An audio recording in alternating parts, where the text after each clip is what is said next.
देखो रिकॉर्डिंग का मैसेज गया और स्क्रीन शेयर है। Yes ma'am. अच्छा देखो, आज हम लोग स्टार्ट करेंगे फाइनल अकाउंट्स, ठीक है। तो फाइनल अकाउंट्स इसके पहले शायद तुम लोगों ने किया भी होगा, लेकिन हम लोग यहाँ पर थोड़ा सा समझ के पढ़ने वाले हैं। देखो,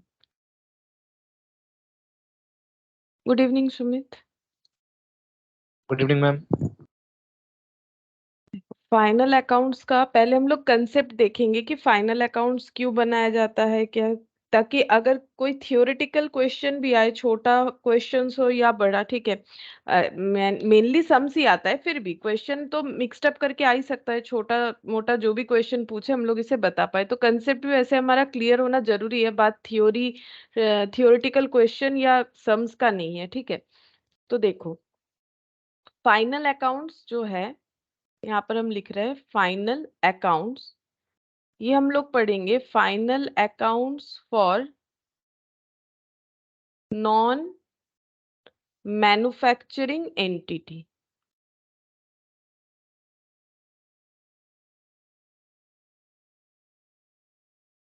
नॉन मैन्युफैक्चरिंग एंटिटी का मतलब होता है कि जो मैन्युफैक्चर नहीं करते, मतलब जिनका फैक्ट्री नहीं है, जो सेल परचेज का काम करते हैं, मतलब किसी से स्टॉक परचेज कर लिया, ठीक है, और सेल कर दिया, ठीक है, तो वो होता है non manufacturing entity. Non manufacturing entity का मतलब होता है कि जो मैन्युफैक्चरर नहीं है, ऐसे बिजनेस ऑर्गेनाइजेशन। अच्छा, सबसे पहला बात है कि फाइनल अकाउंट्स कब बनता है, मतलब इसका टाइम का बात कर रहे हैं, ठीक है।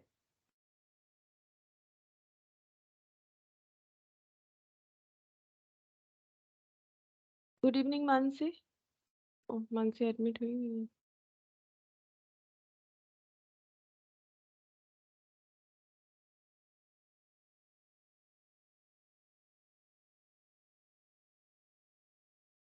फिर से नेटवर्क इश्यूज।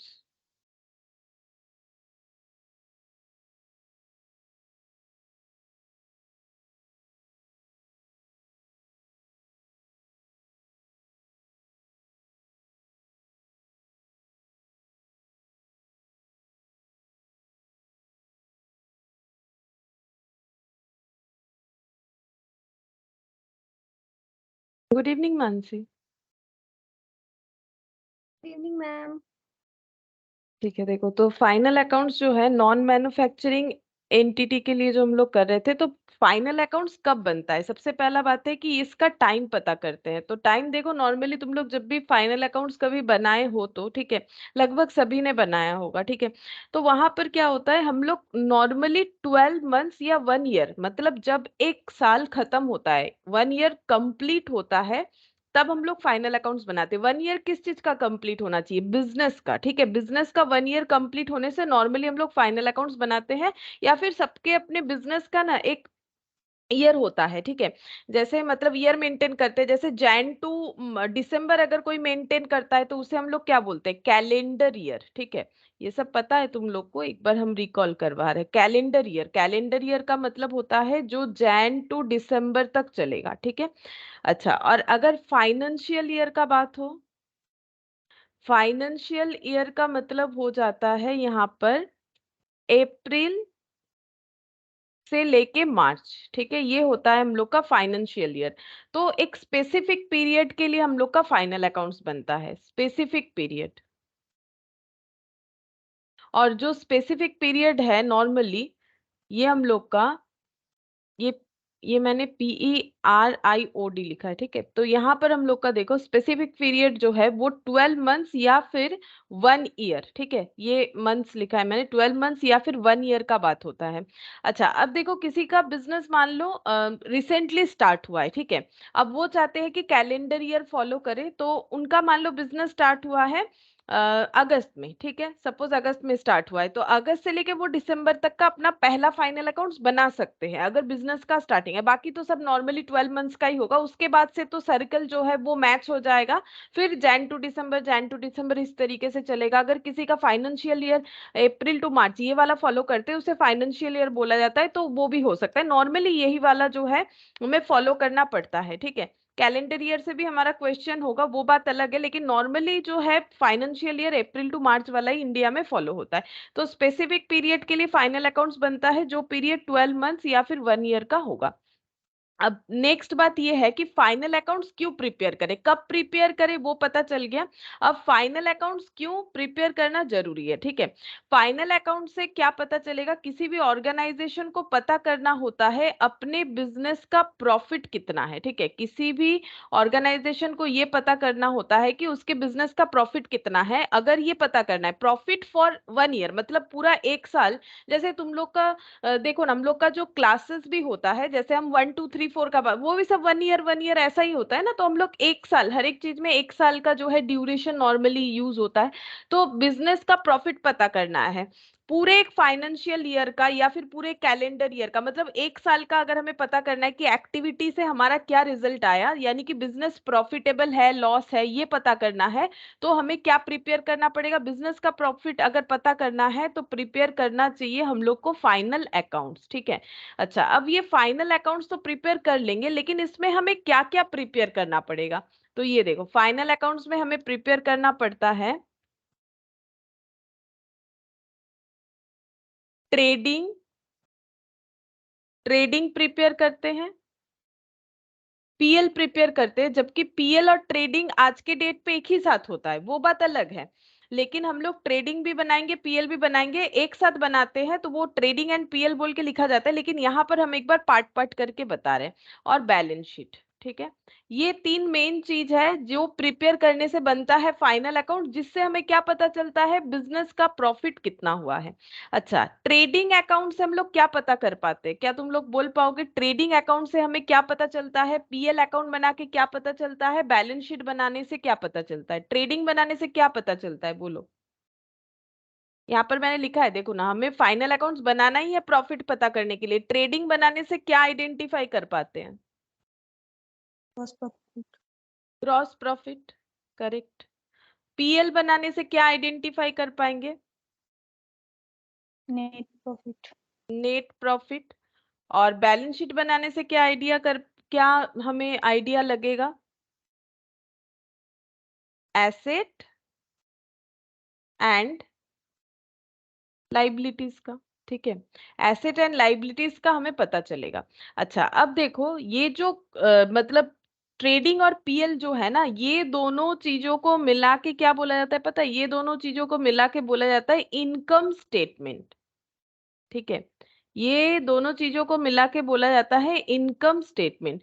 और ये जो बैलेंस शीट है जहां पर हम लोग एसेट लाइबिलिटीज का डिटेल्स जो है दिखाते हैं, इसको बोला जाता है पोजिशनल स्टेटमेंट। ये सब छोटा छोटा पॉइंट हमें याद भी रखना चाहिए, समझना भी पड़ेगा। देखो, इनकम स्टेटमेंट क्यों, क्योंकि इससे हमारा इनकम पता चलता है, ठीक है, कि हम लोग का प्रॉफिट मेकिंग है ऑर्गेनाइजेशन या लॉस मेकिंग है। और ये पोजीशन क्यों बता रहे हैं हमें, एसेट एंड लाइबिलिटीज का हमारे बिजनेस में क्या कंडीशन है ये बता रहा है, ठीक है। तो ये हम लोग का हो गया पोजिशनल स्टेटमेंट। अच्छा, अब एंटिटी जो बार बार हम कर रहे हैं, ये देखो बात एंटिटी पे, एंटिटी लेकिन हम लोग का दो तरह का होता है, ठीक है, जिसपे हम लोगों ने एक तरह का कर लिया है, ठीक है। अब ये देखो यहाँ पर हम दिखाते हैं एनटीटी, अगर कोई पूछे तो एनटीटी नॉर्मली हम लोग का दो तरीके का होगा, ये भी हम थोड़ा सा बता देते हैं। एनटीटी एक होता है मैन्युफैक्चरिंग, जिनका फैक्ट्री रहता है, ठीक है, मैन्युफैक्चरिंग एनटीटी जो खुद से प्रोडक्ट बना के मार्केट में सेल करते हैं। दूसरा होता है नॉन मैन्युफैक्चरिंग, जो भी हम लोग पढ़ने वाले हैं, नॉन मैन्युफैक्चरिंग। अगर कोई पूछ ले एनटीटी के बारे में तो हम थोड़ा सा तुम लोग को बता देते हैं, तुम लोग इससे जो है अपना थियोरिटिकल लिख पाओगे, अगर कुछ थियोरिटिकल आता है तो। बहुत जगह नहीं हो रहा है, हम यहाँ से लिख रहे हैं नॉन मैन्युफैक्चरिंग। और दोनों ही ऑर्गेनाइजेशन क्या बनाएंगे, दोनों ही ऑर्गेनाइजेशन अपना फाइनल अकाउंट्स बनाते हैं, क्योंकि फाइनल अकाउंट्स बनता ही क्यों है, प्रॉफिट को पता करने के लिए। तो जो मैन्युफैक्चरिंग एंटिटी होता है उनको बोला जाता है मैन्युफैक्चरर, ठीक है, इनको क्या बोला जाता है मैन्युफैक्चरर। और जो नॉन मैन्युफैक्चरिंग एंटिटी है, इनको बोला जाता है ट्रेडर, क्योंकि ये सिर्फ ट्रेड करते हैं, बिजनेस करते हैं, ट्रेड बिजनेस दोनों ही करते हैं, मतलब ट्रेड करते हैं, ये कुछ प्रोडक्शन नहीं करते, प्रोड्यूस नहीं करते। फैक्ट्री में चीज प्रोड्यूस होता है ना, तो ये प्रोड्यूस नहीं करते हैं। प्रोड्यूस्ड गुड्स को किसी और से परचेज करके फिर उसको कस्टमर को बेच देते हैं, तो इनको ट्रेडर बोला जाता है। अच्छा, इनका क्या क्या अकाउंट बनता है? मैन्युफैक्चरिंग एंटिटी का जो अकाउंट बनता है उसमें है हम लोग का मैन्युफैक्चरिंग अकाउंट, ये देखो, इसमें बनता है manufacturing account.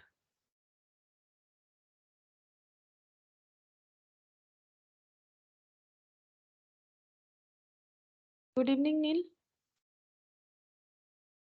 Good evening ma'am. अच्छा देखो, मैन्युफैक्चरिंग अकाउंट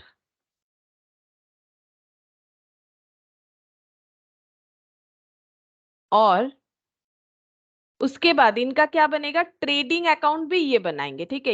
इनका ट्रेडिंग अकाउंट भी बनता है, इनका पीएल भी बनता है, प्रॉफिट एंड लॉस अकाउंट, और ये बैलेंस शीट भी बनाते हैं, ठीक है, क्योंकि इनको भी अपना एसेट लाइबिलिटीज का पोजीशन पता करना होता है। तो क्या हुआ, मैन्युफैक्चरर है तो बस एक एक्स्ट्रा अकाउंट बनेगा, मैन्युफैक्चरिंग अकाउंट, जिस अकाउंट से हमें क्या पता चलेगा, बाकी अकाउंट का तो मैंने अभी भी बताया कि क्या क्या हमें पता चलेगा, ट्रेडिंग से ग्रॉस प्रॉफिट, पीएल से नेट प्रॉफिट, बैलेंस शीट से एसेट लाइबिलिटी का पोजीशन कि कितना एसेट है कितना लाइबिलिटी है। और मैन्युफैक्चरिंग अकाउंट से क्या पता चलता है कि जो गुड्स हम लोगों ने प्रोड्यूस किया, मैन्युफैक्चर किया, उसका कॉस्ट कितना है, कॉस्ट ऑफ गुड्स प्रोड्यूस्ड, ठीक है। कॉस्ट का मतलब होता है कि कोई भी एक प्रोडक्ट बनाने में जितना भी हम लोगों ने एक्सपेंस किया है उसका टोटल को बोला जाता है कॉस्ट, ठीक है। अच्छा, अब जो ट्रेडर है ये क्या बनाएंगे, जो ये कौन कौन सा अकाउंट फॉलो करेंगे, जो ट्रेडर है देखो, उनका तो मैन्युफैक्चरिंग अकाउंट से कोई लेना देना है नहीं, क्योंकि मैन्युफैक्चरिंग अकाउंट वो क्यों बनाए, क्योंकि वो तो मैन्युफैक्चरर है नहीं, ठीक है। उनका क्या बनेगा, ट्रेडिंग अकाउंट बनेगा, क्योंकि वो तो ट्रेडर है, तो ट्रेडिंग अकाउंट तो उनका बनेगा ही बनेगा। और क्या बनेगा, पीएल अकाउंट बनेगा, और क्या बनेगा, बैलेंस शीट बनेगा, ठीक है। तो ये देखो छोटा सा डिफरेंस भी हो गया, मैंने छोटा छोटा पॉइंट में बता दिया, ये सबको तुम लोग अपने हिसाब से ऐड ऑन करके लिख भी सकते हो अगर कुछ थियोरिटिकल आ जाए तो इस पे, ठीक है, या फिर कुछ भी क्वेश्चंस आ जाए। तो अभी हम लोगों ने क्या पढ़ा कि फाइनल अकाउंट्स का टाइम पीरियड क्या है, कब कब फाइनल अकाउंट्स बनता है, फाइनल अकाउंट से हम लोग क्यों बिजनेस का प्रॉफिट पता करने के लिए फाइनल अकाउंट्स बनाते हैं, और उसमें क्या क्या हमें प्रिपेयर करना पड़ता है, trading, PL, balance sheet, trading से ग्रॉस प्रॉफिट पता चलता है, पीएल से नेट प्रॉफिट, बैलेंस शीट से एसेट लाइबिलिटी का पोजीशन। अब इसका एक सेपरेट नाम है इनकम स्टेटमेंट, इसका है पोजीशनल स्टेटमेंट। एंटिटी भी दोनों तरह का मैंने डिफाइन किया। अब ग्रॉस प्रॉफिट तो हम लोगों ने लिख लिया कि ट्रेडिंग बनाएंगे ग्रॉस प्रॉफिट पता चलेगा, बट ये ग्रॉस प्रॉफिट क्या होता है वो पता करेंगे अभी, देखो कि ग्रॉस प्रॉफिट क्या है। तो यहाँ पर हम थोड़ा सा लिखवाते हैं समझाने के लिए कि ग्रॉस प्रॉफिट क्या है। ग्रॉस प्रॉफिट जो है, अगर हम लोग देखें कि ट्रेडिंग में हम लोग ग्रॉस प्रॉफिट कैलकुलेट करते हैं, तो ट्रेडिंग अकाउंट हम लोग का कैसे बनता है, हम यहाँ पर एक छोटा सा स्ट्रक्चर बना के समझाते हैं। देखो ट्रेडिंग अकाउंट हम लोग का कैसे बनता है, ट्रेडिंग में हम लोग क्या क्या लिखते हैं। तो यहाँ पर नॉर्मली हम लोग लिखते हैं ओपनिंग स्टॉक, ठीक है, ये मैंने शॉर्ट में लिखा है ओपनिंग स्टॉक। ओपनिंग स्टॉक अगर कुछ होता है तो वो लिख देते हैं। उसके बाद परचेज लिखते हैं, अगर हम लोगों ने ड्यूरिंग द ईयर कुछ परचेज किया है तो वो लिख देते हैं, ठीक है। और कुछ अगर डायरेक्ट एक्सपेंसेस है वो लिखते हैं, जैसे कि क्या क्या लिखते हैं नॉर्मली इस जगह पे हम लोग, वेजेस लिखते हैं, कैरेज इनवर्ड लिखते हैं, ये सब डायरेक्ट एक्सपेंसेस होता है। अब डायरेक्ट एक्सपेंस क्या है वो भी हम बताएंगे, ठीक है, ताकि हमें क्लियर आइडिया रहे। एक बार डायरेक्ट एक्सपेंस लिखो यहाँ पर, और यहाँ लिखते हैं हम लोग सेल्स, ठीक है, सेल्स का वैल्यू लिखते हैं, यहाँ पर लिखते हैं क्लोजिंग स्टॉक। और फिर कैलकुलेट करने के बाद नॉर्मली यहाँ से क्या निकल के आता है, जीपी, हम जीपी मान के चल रहे, ग्रॉस लॉस भी हो सकता है, ग्रॉस प्रॉफिट की जगह ग्रॉस लॉस भी हो सकता है, ऐसा नहीं है कि प्रॉफिट ही होगा। लेकिन एक बार हम ये मान के चल रहे कि हम लोग का ग्रॉस प्रॉफिट ही आया है तो ऐसे दिखेगा, ठीक है। ये हम लोग का क्या दिखा, ये हम लोग का दिख रहा है कि ट्रेडिंग अकाउंट कैसे होगा। अब ये ग्रॉस प्रॉफिट कैसे आया, ग्रॉस प्रॉफिट का मतलब हो गया कि हम लोग के पास जितना स्टॉक अवेलेबल था और हम लोगों ने जितना स्टॉक परचेस किया। अब ये डायरेक्ट एक्सपेंसेस क्या है, इस स्टॉक को परचेस करने के लिए हम लोग को जितना भी एक्सपेंस करना पड़ा है उसको इस स्टॉक के कॉस्ट में ऐड कर देना चाहिए, ठीक है। जैसे मान लो हम लोगों ने खरीदा है ₹200 का स्टॉक, अब उस स्टॉक को हमारे स्टोर तक लाने के लिए हमारा ₹50 का जो है कार्टेज लगा है, ठीक है। तो ₹250 जो है उस स्टॉक का वैल्यू हो जाएगा, होगा कि नहीं? सोच के देखो कि अगर हम लोगों ने ₹200 का कुछ भी खरीदा है ₹200 का, और ₹50 उसको कैरी करके लेके आने का खर्चा है, दैट इज कैरेज इनवर्ड, ठीक है। तो 250 हो गया। हम लोग क्या बोलेंगे, 200 का सामान कहाँ है, जो प्रोडक्ट है वो तो 250 का हो गया ना, क्योंकि ₹50 भी तो उस प्रोडक्ट के लिए ही हम लोगों ने पे किया। तो ऐसे एक्सपेंसेस को हम लोग बोलते हैं डायरेक्ट एक्सपेंसेस, और ये हम लोग यहाँ पर लिखते हैं। एक्चुअली ट्रेडिंग में हम लोग जो भी लिखते हैं वो स्टॉक से रिलेटेड आइटम है। देखो ये तो स्टॉक है ही, ओपनिंग स्टॉक, ये क्लोजिंग स्टॉक जो हम लोग सेल नहीं कर पाए, जो सेल कर दिया वो भी स्टॉक का आउटफ्लो है, जो परचेस किया वो स्टॉक का इनफ्लो है। ये डायरेक्ट एक्सपेंस क्या है, स्टॉक के इनफ्लो करवाने का खर्चा, ठीक है। अब ये जो स्टॉक हम लोग के पास टोटल अवेलेबल था, उसमें से कुछ स्टॉक बेच दिया हम लोगों ने, बाकी रह गया। तो स्टॉक बेचने के बाद जो प्रॉफिट आया उसी को हम लोग बोलते हैं ग्रॉस प्रॉफिट, ठीक है। तो ग्रॉस प्रॉफिट का मतलब क्या हुआ, ग्रॉस प्रॉफिट का मतलब हो गया profit due to sale and purchase including of some direct expense. तो purchase including of some direct expenses, ठीक है। परचेज में डायरेक्ट एक्सपेंसेस इंक्लूड करना पड़ेगा अगर कुछ है तो, ठीक है। अगर कुछ है तो हमें उसे इंक्लूड करना पड़ेगा। जैसे देखो ग्रॉस प्रॉफिट हम समझाते हैं थोड़ा सा एग्जांपल लेके। जैसे मान लो हम लोगों ने परचेज किया है, एक एग्जांपल से भी यहाँ पर दिखाते हैं, परचेज किया है 100 unit at the rate of 2 करके, ठीक है। कुछ स्टॉक परचेज किया है, मार्केट में गए, जो भी प्रोडक्ट हम लोग बेचते हैं, मान लो हम लोगों ने जो है पेन ही खरीदा है, ठीक है। 100 यूनिट पेन यानी 100 पीसेस पेन खरीदा है ₹2 करके, तो कितना हो गया ₹200, ठीक है। अब सेल कर दिया है हम लोगों ने 100 का 100 पेन ही सेल कर दिया, और कितने में सेल किया हम लोगों ने, सपोज एक एक पेन ₹5 करके सेल कर दिया, तो ₹500 में। तो इससे हम लोग का प्रॉफिट कितना आ गया, तो अगर हम लोग इसमें जो प्रॉफिट देखेंगे, ये प्रॉफिट का वैल्यू हम लोग का निकल के आ रहा है ₹300, ठीक है। ₹300, क्योंकि देखो 200 का पेन 500 में बेच दिया, 300 प्रॉफिट है। या फिर ऐसे भी देख सकते हो, पर पेन पे ₹3 का प्रॉफिट है। ₹5 sale value, ₹2 purchase price, ₹3 profit per pen. तो 100 पीसेस पेन सेल हुआ तो 300 का प्रॉफिट हो गया। और इस पेन को बिकवाने के लिए थोड़ा सा एडवर्टाइजमेंट का भी खर्चा करना पड़ा, ठीक है। तो सपोज कि एडवर्टाइजमेंट का खर्चा हुआ, एडवर्टाइजमेंट का खर्चा हुआ है ₹50, तो अभी हम लोग के पास प्रॉफिट बच रहा है 250। अब आइडेंटिफाई हम लोग को ये करना है कि कौन सा क्या प्रॉफिट है, ये भी प्रॉफिट है वो भी प्रॉफिट है।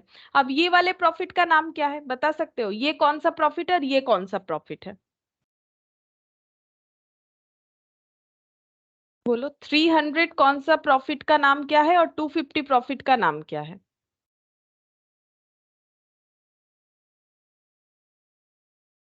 बोलो। ऊपर वाला जीपी है और नीचे वाला नेट प्रॉफिट है। ये ग्रॉस प्रॉफिट है और ये हो जाएगा नेट प्रॉफिट। तो दोनों में फर्क क्या हुआ, फर्क क्या हुआ ग्रॉस प्रॉफिट और नेट प्रॉफिट पे। ग्रॉस प्रॉफिट जो है वो हमें सिर्फ परचेज और सेल के टाइम पे जो प्रॉफिट हम लोग जो है प्रॉफिट हम लोग मतलब गैदर कर पा रहे हैं उसको बोला जा रहा है। और ये क्या है, ये है ओवरऑल प्रॉफिट। ये जो आया ये ओवरऑल प्रॉफिट है। एक्चुअली हम लोग अगर सोच रहे हैं कि हमारे पास 300 इनकम हो गया है, प्रॉफिट हो गया है, ये गलत है। क्योंकि अगर हमारा कुछ और भी एक्सपेंसेस है इस प्रोडक्ट को बिकवाने का, तो वो भी तो पे ऑफ करना पड़ेगा। कहाँ से करेंगे, यहाँ से ही करना पड़ेगा।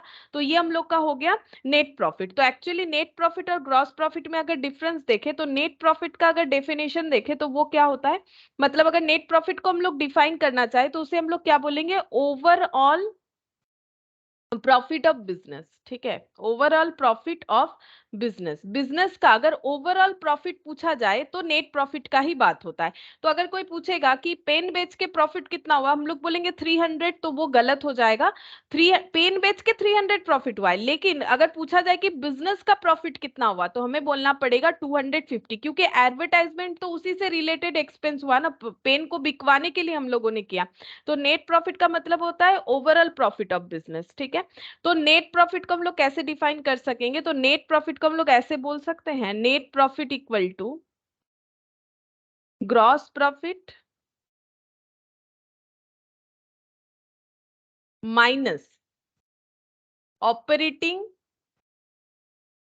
Expense.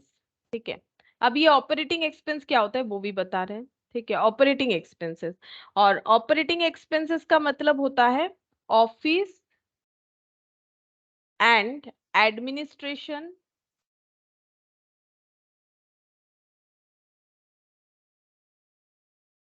Plus selling and distribution, plus selling and distribution.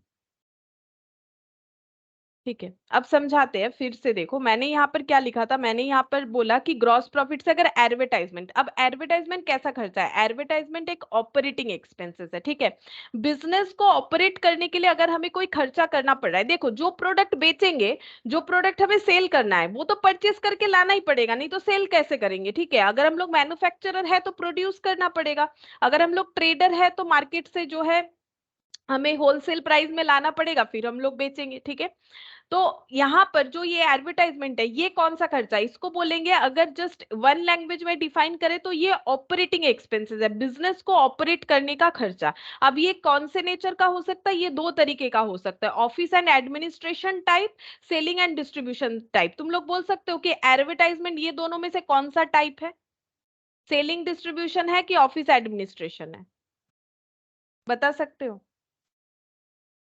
Ma'am selling है। हाँ, सेलिंग एंड डिस्ट्रीब्यूशन, सेल करवाने के लिए खर्चा हुआ। ठीक है, तो ऑपरेटिंग एक्सपेंस जो है वो है एडवर्टाइजमेंट। अब एडवर्टाइजमेंट कौन से नेचर का है, सेलिंग एंड डिस्ट्रीब्यूशन नेचर का है। ठीक है, तो नेट प्रॉफिट हम लोग कैसे निकालेंगे, ग्रॉस प्रॉफिट से जब हम लोग एक्सपेंसेस को लेस करते हैं, कौन सा एक्सपेंसेस, ऑपरेटिंग एक्सपेंसेस को अगर हम लोग लेस करते हैं तो हमें जो आंसर मिलेगा that is the net profit हो जाएगा। ठीक है, तो नेट प्रॉफिट हो गया कि overall profit of the business. अब इसमें भी हम लोग अलग अलग पार्ट देखेंगे। ठीक है, तो अगर हम लोग थोड़ा सा एक्सपेंसेस को एक ड्रॉ करके समरी बनाए एक्सपेंस का, तो एक्सपेंस हम लोग का दो तरीके का होगा मेनली। ठीक है, यहाँ तो मैंने रिलेटेड बताया। ठीक है, जैसे जैसे आता गया, लाइक ग्रॉस प्रॉफिट बताया, फिर नेट प्रॉफिट बताया। अभी हम पूरा एक्सपेंसेस पे एक बार यहाँ पर फोकस करते हैं। देखो एक्सपेंस दो तरीके का हो सकता है, डायरेक्ट और इनडायरेक्ट। ये हम इसीलिए बता रहे क्योंकि यहाँ पर देखो तुम लोग को कंफ्यूजन, अब देखो करते करते ना एक आदत हो जाता है, अच्छा ये यहाँ जाएगा वो वहां जाएगा, लेकिन क्यों जाता है वो भी तो पता होना चाहिए। यहाँ पर जैसे देखो मैंने लिख रखा है डायरेक्ट एक्सपेंस। ठीक है, तो वही हम बता रहे हैं एक्सपेंसेस का दो नेचर होता है, एक डायरेक्ट और इनडायरेक्ट। अच्छा, डायरेक्ट इनडायरेक्ट कैसे आइडेंटिफाई करेंगे, अगर कोई मैन्युफैक्चरिंग एंटिटी है, ठीक है हम पहले मैन्युफैक्चरिंग वाले का बताते हैं, मैन्युफैक्चरिंग एंटिटी है उनके लिए डायरेक्ट क्या होगा, इनडायरेक्ट क्या होगा। तो यहां पर लिखते हैं expenses up to the factory level. Factory के अंदर जो भी खर्चा होगा, फैक्ट्री लेवल जो है मतलब फैक्ट्री के एक्टिविटी के लिए जो भी खर्चा होगा वो डायरेक्ट एक्सपेंसेस होता है। Expenses beyond factory level, factory level के बाद में जो भी खर्चा होगा उसे हम लोग बोलेंगे इनडायरेक्ट एक्सपेंस। अब ये हम कौन से एंटिटी का बात कर रहे हैं, ये हम लोग मैन्युफैक्चरिंग एंटिटी का बात कर रहे हैं, क्योंकि यहाँ पर मैंने फैक्ट्री का बात कर दिया। ठीक है, तो एक्सपेंसेस जो है ये हम कौन से एंटिटी के लिए बता रहे हैं, ये हम बता रहे हैं मैन्युफैक्चरिंग। यहाँ ऊपर लिख देते हैं, ये हम मैन्युफैक्चरिंग के लिए बाइफर्केशन दिखा रहे हैं। ये देखो मैन्युफैक्चरिंग एंटिटी के लिए डायरेक्ट एक्सपेंसेस का मतलब है एक्सपेंसेस जो फैक्ट्री लेवल तक जा रहा है, और एक्सपेंसेस बियॉन्ड फैक्ट्री लेवल होने से इनडायरेक्ट। जैसे कि एग्जांपल भी देते हैं यहाँ पर, एग्जांपल के तौर पे जैसे पावर, पावर का मतलब होता है जो इलेक्ट्रिसिटी यूज होता है फैक्ट्री चलाने के लिए, उसका नाम होता है पावर। ठीक है, तो पावर जो है वो फैक्ट्री में ही यूज होता है, क्योंकि बड़े बड़े मशीन्स मोटर्स को ऑपरेट करने के लिए, चलाने के लिए हमें पावर का कंजम्पशन जरूरी होता है। तो ये फैक्ट्री का जो है एक्सपेंस हुआ, इसलिए डायरेक्ट एक्सपेंस। वेजेस, ठीक है, अगर कोई वेजेस है, मैन्युफैक्चरिंग अकाउंट हम लोग बना रहे हैं तो वेजेस वहां पर जाना चाहिए। फैक्ट्री रेंट, ये ठीक है, फैक्ट्री रेंट, फैक्ट्री से रिलेटेड कोई भी खर्चा है, फैक्ट्री का वेजेस है, तो वो सारा एक्सपेंसेस जो है डायरेक्ट एक्सपेंस होगा। और बियॉन्ड फैक्ट्री लेवल पे क्या हो सकता है, एग्जाम्पल के तौर पे यहाँ पर लिख देते हैं, rent of office, salary of office staff, salary of office staff, और interest on loan, interest on loan. ठीक है, तो देखो मैंने क्या क्या लिखा है, मैंने लिखा है एक्सपेंस बियॉन्ड फैक्ट्री लेवल में आ जाएगा रेंट ऑफ ऑफिस, ऑफिस का rent, salary of office staff, interest on loan. ठीक है, ये देखो एक भी फैक्ट्री से रिलेटेड आइटम नहीं है, ऑफिस का रेंट बोला, ऑफिस में जो स्टाफ रहते हैं उनका सैलरी बोला, इंटरेस्ट ऑन लोन बोला, तो ये तो फैक्ट्री से रिलेटेड आइटम है नहीं। तो इस तरीके के एक्सपेंसेस को हम लोग बोलते हैं indirect expense in case of manufacturing account. ठीक है, लेकिन हम लोग तो नॉन मैन्युफैक्चरिंग पढ़ रहे हैं, वो भी बताएंगे, वो तो जरूर बताएंगे क्योंकि चैप्टर ही वही है, लेकिन हम लोग जो है दोनों चीजों में जो है डिफरेंस समझ पाए, इसीलिए मैंने ये वाला भी बोल दिया। तो मैंने अभी क्या बताया, एक्सपेंस का दो पार्ट बताया, डायरेक्ट इनडायरेक्ट फॉर मैन्युफैक्चरिंग। अब हम लोग लिखते हैं एक्सपेंस जो है ट्रेडर के लिए। ठीक है, तो यहां पर लिखते हैं एक्सपेंस, अगर ट्रेडर है कोई तो इनके लिए भी एक्सपेंस दो पार्ट में डिवाइड होगा, डायरेक्ट इनडायरेक्ट। लेकिन डायरेक्ट एक्सपेंस किसको बोलेंगे और इनडायरेक्ट किसको बोलेंगे, इसमें डेफिनेशन चेंज हो जाएगा।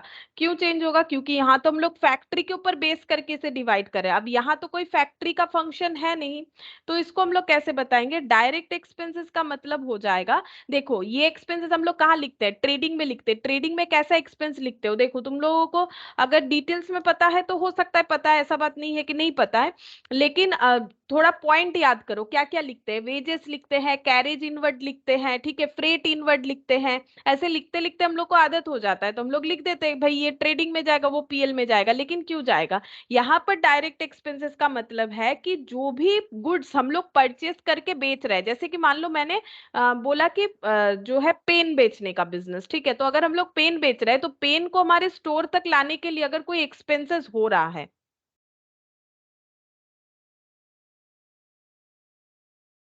तो कोई अगर एक्सपेंसेस हो रहा है पेन को हमारे स्टोर तक लाने के लिए, ठीक है, तो उस एक्सपेंसेस को हम लोग बोलेंगे डायरेक्ट एक्सपेंसेस। हम एक बार लिखते हैं तो देखो समझ में आएगा, all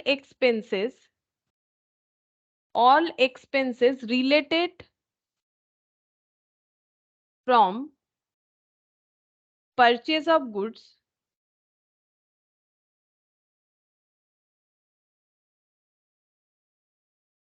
and expense till expense incurred, ऐसे लिखना पड़ेगा, expense incurred till purchase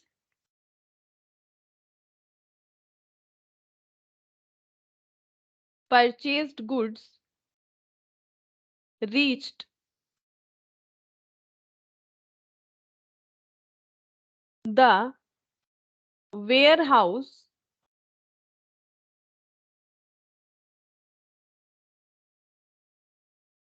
example, फिर हम समझा भी देते हैं जो मैंने लिखा है, एग्जाम्पल कैरेज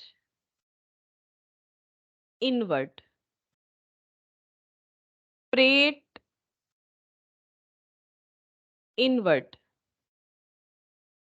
एटसेट्रा। ठीक है, तो देखो नॉर्मली ट्रेडिंग में जो लिखा जाता है वो डायरेक्ट एक्सपेंस होता है। अब डायरेक्ट एक्सपेंसेस को कैसे हम लोग आइडेंटिफाई करेंगे, बोल रहा है कि जितने भी एक्सपेंसेस होते हैं, all expenses related from purchase of goods, goods को परचेज करते हुए हमारा जो एक्सपेंसेस हुआ, मतलब स्टॉक का बात नहीं कर रहे, जो पेन हम लोगों ने परचेज किया उसका तो अपना एक कॉस्ट होगा ही, ठीक है, वो तो सप्लायर हमसे कुछ ना कुछ प्राइस बोलेगा ही, वो तो परचेज प्राइस है, लेकिन उसको परचेज करते वक्त अगर हमारा कोई एक्सपेंसेस हो रहा है related from purchase of goods and expenses incurred till purchased goods reached the warehouse. warehouse तक जब तक स्टॉक नहीं पहुंच जाता है तब तक जो भी खर्चा लगता जाएगा वो सारे के सारे डायरेक्ट एक्सपेंसेस होंगे, क्योंकि वो खर्चा किए बिना हम लोग सेल नहीं कर सकते। बेसिकली अप टू गोडाउन या वेयरहाउस जो भी बोलो, गोडाउन तक पहुंचने के पहले जो भी खर्चा होगा, स्टॉक को सेलेबल कंडीशन में लाने तक का जो भी खर्चा होगा वो सारा ही हो जाता है हम लोगों का direct expense.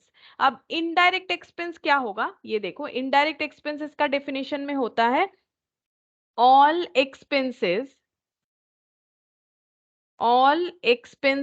other than direct expense. Direct expenses के अलावा अगर कोई भी एक्सपेंसेस होता है तो उसे हम लोग बोलते हैं इनडायरेक्ट एक्सपेंस। ठीक है, डायरेक्ट एक्सपेंसेस के अलावा अगर कोई भी एक्सपेंसेस होगा तो उसे हम लोग बोलेंगे इनडायरेक्ट एक्सपेंस। अच्छा, जैसे यहां भी कुछ एग्जाम्पल दे देते हैं। यहां पर मैंने एग्जाम्पल दे दिया, रेंट दे दिया। अच्छा, उसके बाद दे देते हैं सैलरी,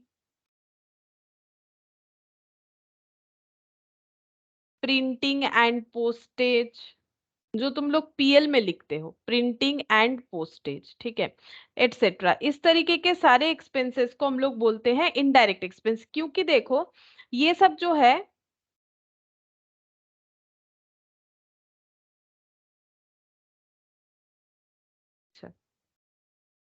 ये खर्चा जो है ये हम लोगों का मतलब स्टॉक को वेयर हाउस या गोडाउन तक पहुंचाने के लिए जरूरी नहीं है। ठीक है, हम लोग स्टाफ को सैलरी दे रहे हैं क्योंकि वो एडमिनिस्ट्रेशन संभाल रहा है। ठीक है, प्रिंटिंग पोस्टेज का खर्चा हो रहा है क्योंकि हम लोग कुछ एडमिनिस्ट्रेशन रिलेटेड काम कर रहे हैं। ठीक है, तो ये सब हम लोग का इनडायरेक्ट एक्सपेंसेस होगा। अच्छा, अब देखो कभी कभी क्या होता है, हम लोग को एक्सपेंसेस में ऐसा कुछ पॉइंट दिया हुआ रहता है, लाइक ऐसे वेजेस एंड सैलरीज और सैलरीज एंड वेजेस, ये कुछ कंफ्यूजन पॉइंट हो जाता है। कंफ्यूजन नहीं है, तुम लोग को अगर याद है तो तुम लोग ऐसा कर सकते हो कि जब भी वेजेस सैलरी दिया तो ट्रेडिंग में लिख देते होगे, और सैलरी वेजेस दिया तो इसे जो है पीएल में लिख देते हो। लेकिन उसका रीजन समझते हैं, देखो ऐसा क्यों होता है। तो देखो, जब वेजेस और सैलरी का बात हो रहा है, सैलरी और वेजेस का बात हो रहा है, तो ऑर्गेनाइजेशन में दो तरीके के वर्कर होते हैं, एक होते हैं मैनेजर टाइप और एक होते हैं लेबर टाइप। ठीक है, तो जो लेबर होते हैं उनको हम लोग जो पेमेंट करते हैं उसको बोला जाता है वेजेस। ठीक है, तो ये मतलब मजदूरी हो गया। और जो मैनेजर होते हैं, जो मैनेज करते हैं, ठीक है, उनको जो पेमेंट दिया जाता है ना, उनको डे टू डे, ये डे टू डे होता है नॉर्मली, तो उनको सैलरी दिया जाता है। ठीक है, सैलरी दिया जाता है, मैनेजर जो होते हैं उनको सैलरी दिया जाता है। सेम यहाँ पर भी लिखेंगे, लेबर जो हो गए ऑर्गेनाइजेशन में उनको दिया जाता है वेजेस। ठीक है, और जो मैनेजर होंगे उनको दिया जाएगा सैलरी। अच्छा, ये तो समझ में आ गया। अब यहाँ देखते हैं कि वेजेस सैलरी का क्या मतलब है। जब लेबर रिलेटेड काम ज्यादा होगा किसी ऑर्गेनाइजेशन में, तो ऑब्वियस सा बात है कि वो लेबर ज्यादा रखेंगे और मैनेजर कम रखेंगे, तो फिर वेजेस ज्यादा देना पड़ेगा और जो है सैलरी कम देना पड़ेगा। यानी कि अगर किसी ऑर्गेनाइजेशन में नंबर ऑफ लेबर जो है वो ग्रेटर देन मैनेजर है, जितने लेबर है उससे कम मैनेजर है, या फिर बोले तो मैनेजर से ज्यादा लेबर है, तो वेजेस भी ज्यादा देना पड़ रहा होगा कंपेयर टू सैलरी। ठीक है, वेजेस भी ज्यादा देना पड़ेगा कंपेयर टू सैलरी। और यहाँ पर देखो, अगर किसी ऑर्गेनाइजेशन में मैनेजर का काम ज्यादा है तो ज्यादा मैनेजर को अपॉइंट किया गया होगा रेदर देन लेबर। ठीक है, तो वहां पर सैलरी ज्यादा दिया जाता होगा देन वेजेस। ठीक है, तो इसका मतलब क्या हो गया, अगर हम लोग सैलरी ज्यादा दे रहे हैं तो ये क्या होता है, इनडायरेक्ट एक्सपेंसेस। सैलरी क्या होता है, इनडायरेक्ट एक्सपेंसेस होता है, क्योंकि सैलरी जिनको हम लोग पेमेंट करते हैं वो स्टॉक से रिलेटेड काम नहीं करते। क्योंकि अभी अभी हम लोगों ने देखा ट्रेडिंग में डायरेक्ट एक्सपेंसेस का मतलब है कि स्टॉक को वेयर हाउस तक पहुंचाने के लिए जो खर्चा होता है उसे डायरेक्ट एक्सपेंस बोलते हैं। तो अगर हम लोग किसी को सैलरी दे रहे हैं तो वो ऑब्वियसली स्टॉक रिलेटेड काम नहीं करे, ये नॉर्मली लेबर लोग करते हैं जिनको डेली वेजेस मिलता है, ठीक है, डेली बेसिस पे पेमेंट मिलता है। तो अगर सैलरी ज्यादा है वेजेस कम है, इसीलिए इसको हम लोग कहाँ ट्रांसफर करते हैं, क्योंकि यहाँ पर इनडायरेक्ट एक्सपेंसेस का अमाउंट ज्यादा है, क्योंकि सैलरी जो है ये इनडायरेक्ट एक्सपेंसेस हो गया, वेजेस जो है डायरेक्ट एक्सपेंसेस हो गया। इसीलिए क्योंकि इनडायरेक्ट का अमाउंट ज्यादा है तो जब सैलरी एंड वेजेस रहता है तो इसे हम लोग कहाँ ट्रांसफर करते हैं, ट्रांसफर टू पीएल, मतलब पीएल में दिखाते हैं।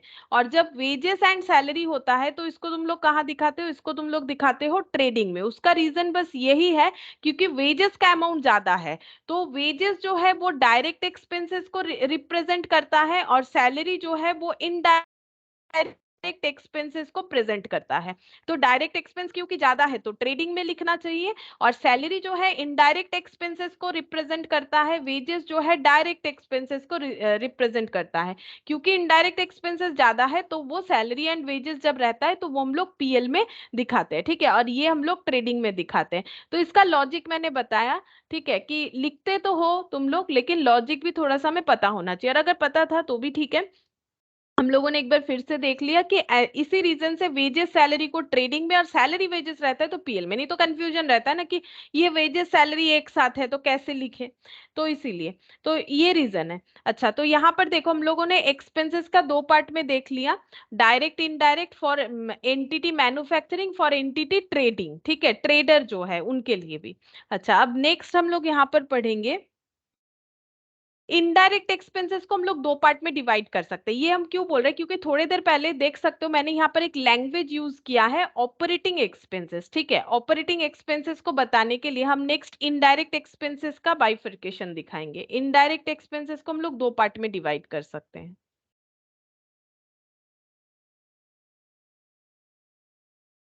इनडायरेक्ट एक्सपेंसेस को हम लोग दो पार्ट में डिवाइड करेंगे,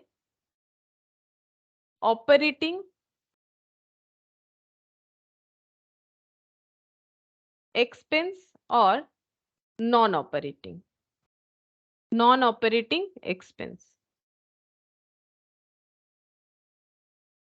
अब ये क्या होता है ऑपरेटिंग एक्सपेंसेस और नॉन ऑपरेटिंग एक्सपेंसेस, देखो ऑपरेटिंग एक्सपेंसेस का अगर डेफिनेशन बोला जाए तो वो कुछ ऐसा होता है, मतलब अगर जस्ट इसको डिफाइन करें तो ये ऐसे होगा, directly related with business operation, ठीक है। जैसे एग्जाम्पल के तौर पे समझाते हैं हम, सैलरी, ऑफिस रेंट, एटसेट्रा। और जो नॉन ऑपरेटिंग एक्सपेंसेस है वो क्या है, नॉन ऑपरेटिंग एक्सपेंसेस का मतलब है नॉट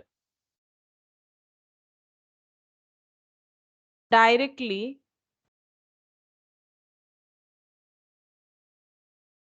related with business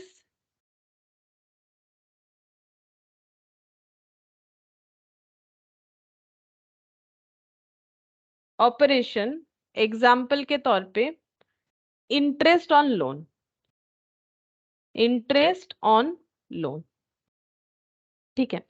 तो देखो अगर सिर्फ इनडायरेक्ट एक्सपेंसेस पूछा जाए तो इनडायरेक्ट एक्सपेंस सैलरी भी है, ऑफिस रेंट भी है, इंटरेस्ट ऑन लोन भी है। देखो मैंने यहाँ पर इनडायरेक्ट एक्सपेंस जब लिखा, देखो rent, salary, printing and postage, interest on loan भी लिख सकते थे, वो लिखा नहीं है, चाहो तो लिख लो, ठीक है। यहाँ लिखा था इंटरेस्ट ऑन लोन, यहाँ पर भी चाहो तो लिख सकते हो, ठीक है, ताकि हमें समझने में और भी आसानी हो जाए। इंटरेस्ट ऑन लोन यहाँ भी लिख देते हैं, इंटरेस्ट ऑन लोन।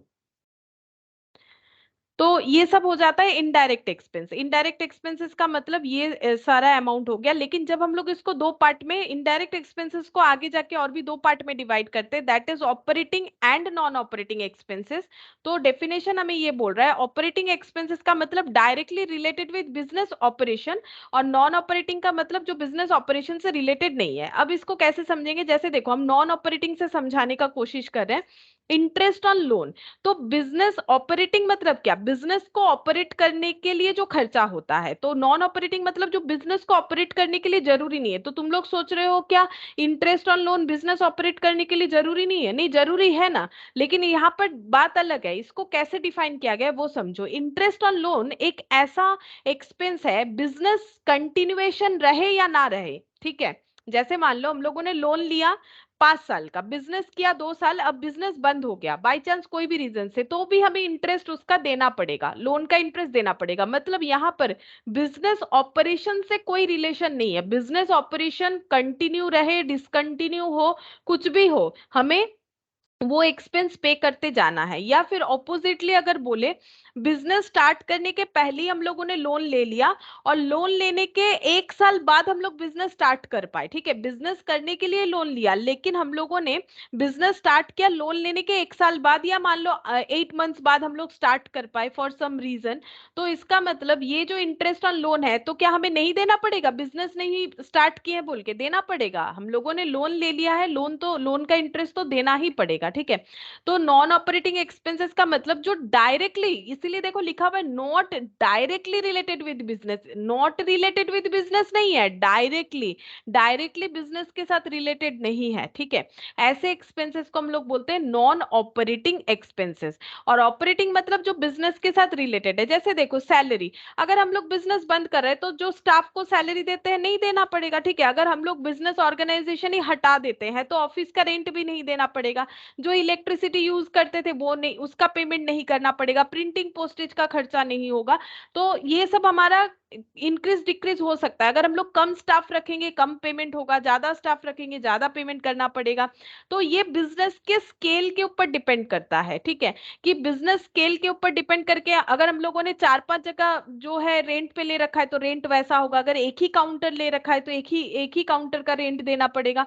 तो ये बिजनेस से रिलेटेड एक्सपेंसेस है। जैसा बिजनेस ऑपरेशन होगा वैसा ये सारे एक्सपेंसेस होंगे, लेकिन ये बिजनेस से रिलेटेड नहीं है। बिजनेस हमारा कंटिन्यूएशन में रहे, स्टार्ट हो ना हो, अगर इस तरीके का खर्चा हम लोग इनकट कर दिए हैं तो प्रॉब्लम ये है कि हमें ये खर्चा बियर करते जाना पड़ेगा, ठीक है। इसके अलावा भी जैसे मान लो यहाँ पर हो सकता है लॉस ऑन एसेट, ठीक है। इसके अलावा भी हम यहाँ पर कुछ और भी एग्जांपल दे सकते हैं। जैसे तुम लोग पीएल में लिखते हो ना, loss on sale of asset, हम लोगों ने कोई एसेट सेल कर दिया, ठीक है, और उस पे हम लोग का लॉस हो गया, तो ये हम लोग का कोई ऑपरेटिंग एक्सपेंस नहीं है। क्यों? क्योंकि देखो अगर किसी का एसेट बेचना उसका बिजनेस है तो उसका ऑपरेटिंग एक्टिविटी होगा। जैसे एक सिंपल एग्जांपल अगर दे, बैंक हमें लोन देता है तो लोन देना बैंक का जो है ना ऑपरेटिंग एक्टिविटी है। लेकिन अगर हम किसी को लोन दे रहे हैं, मेरा काम क्या है? पढ़ाना, टीचिंग, ठीक है, तो ये मेरा ऑपरेटिंग एक्टिविटी है। लेकिन अगर हम किसी को लोन दे रहे हैं तो ये मेरा नॉन ऑपरेटिंग एक्टिविटी होगा, ठीक है। तो लोन अगर हम किसी को देंगे उससे मेरा इंटरेस्ट आएगा, इनकम आएगा, तो वो मेरा नॉन ऑपरेटिंग इनकम होगा। जैसे नॉन ऑपरेटिंग एक्सपेंस होता है ना, वैसे नॉन ऑपरेटिंग इनकम भी होगा। अच्छा, इसके अलावा भी हम यहाँ पर और एक एग्जांपल दे सकते हैं, जैसे लॉ सूट सेटलमेंट एक्सपेंस, ठीक है। मान लो हम लोग का कोई केस जो है,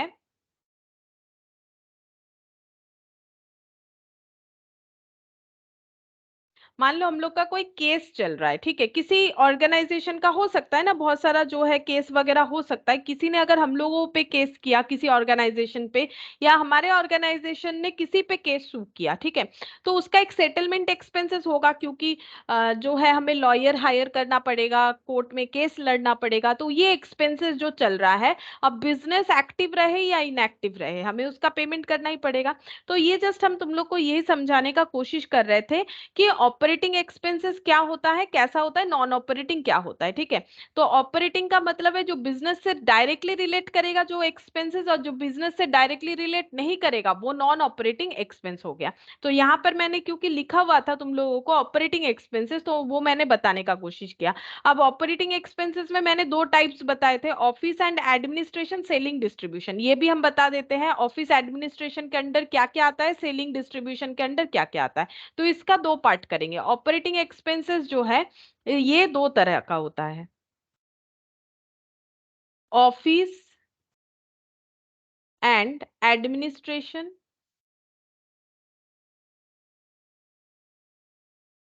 और सेलिंग एंड डिस्ट्रीब्यूशन। यही सब तुम लोग पीएल में लिखते हो, ठीक है। ये भी लिखते हो पीएल में, ऑपरेटिंग नॉन, क्योंकि पीएल में सारे इनडायरेक्ट एक्सपेंसेस लिखा जाता है और इनडायरेक्ट एक्सपेंसेस में ऑपरेटिंग नॉन ऑपरेटिंग दोनों ही आता है। तो ऑपरेटिंग का मैंने दो पार्ट किया, office and administration, selling and distribution. Office administration में क्या क्या आ जाएगा, एग्जाम्पल हम जस्ट लिखवा देते हैं। Office rent, staff salary,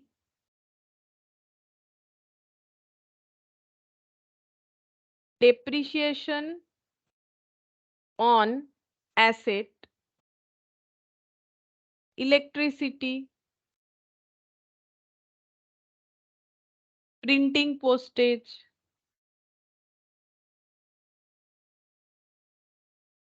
etcetera, ठीक है। तो ये सब हम लोग का क्या हो गया, ऑफिस एडमिनिस्ट्रेशन। देखो प्रिंटिंग पोस्टेज जो है ऑफिस एडमिनिस्ट्रेशन रिलेटेड काम में आता है, ठीक है। इलेक्ट्रिसिटी भी वही, डेप्रिसिएशन ऑन एसेट, जो मान लो ऑफिस में फर्नीचर वगैरह यूज हो रहा है तो उस पे एसेट पे डेप्रिसिएशन लगेगा, ऑफिस का रेंट, स्टाफ सैलरी, ये सब।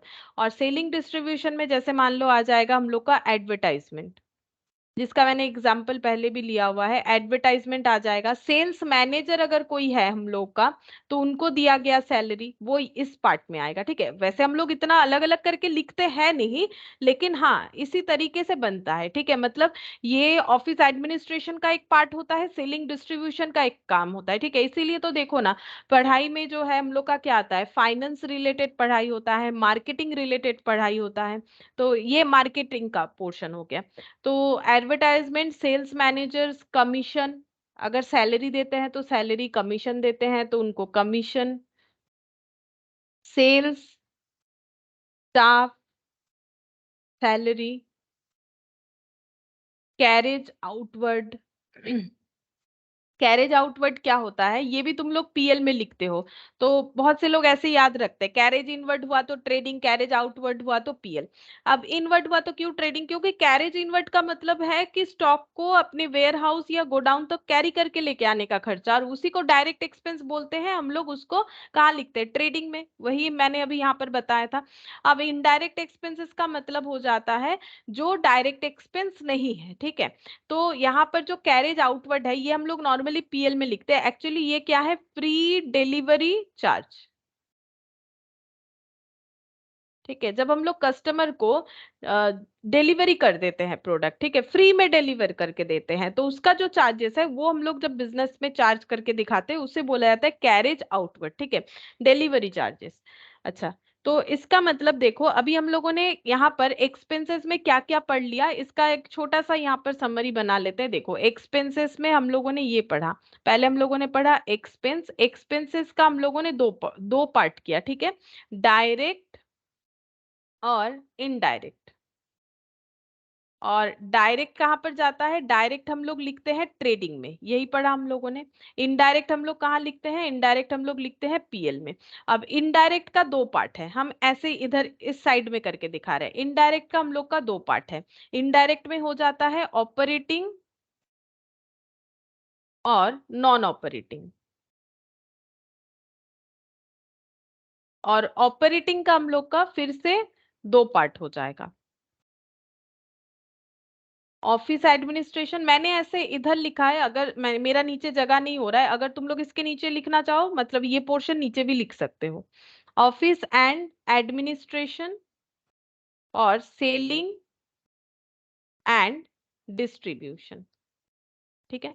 तो अभी देखो वो जिस्ट मैंने कर लिया, अभी तक हम लोगों ने जो भी डिटेल्स में पढ़ा उसका मैंने जस्ट एक जिस्ट बना लिया कि एक्सपेंसेस के बारे में हम लोगों ने डिटेल्स में पढ़ा। एक्सपेंस दो तरीके का होता है, डायरेक्ट, इनडायरेक्ट, और इसके अलावा यहाँ पर इनडायरेक्ट जो है वो हम लोग का ऑपरेटिंग और नॉन ऑपरेटिंग दोनों पार्ट में डिवाइड होगा। और ऑपरेटिंग का दो पार्ट हो जाएगा, office and administration, selling and distribution. और ये पूरा चीज हम लोग जो है नॉन मैन्युफैक्चरिंग एंटिटी के लिए पढ़ रहे हैं, इसीलिए देखो डायरेक्ट एक्सपेंसेस हम लोग का ट्रेडिंग में जाता है। तो तुम लोग ये मत सोचो, थोड़ी देर पहले तो बोला था मैंने मैन्युफैक्चरिंग में जाता है, हाँ जाता है ना, मैन्युफैक्चरिंग में भी जाता है, लेकिन वो मैन्युफैक्चरिंग एंटिटी के लिए।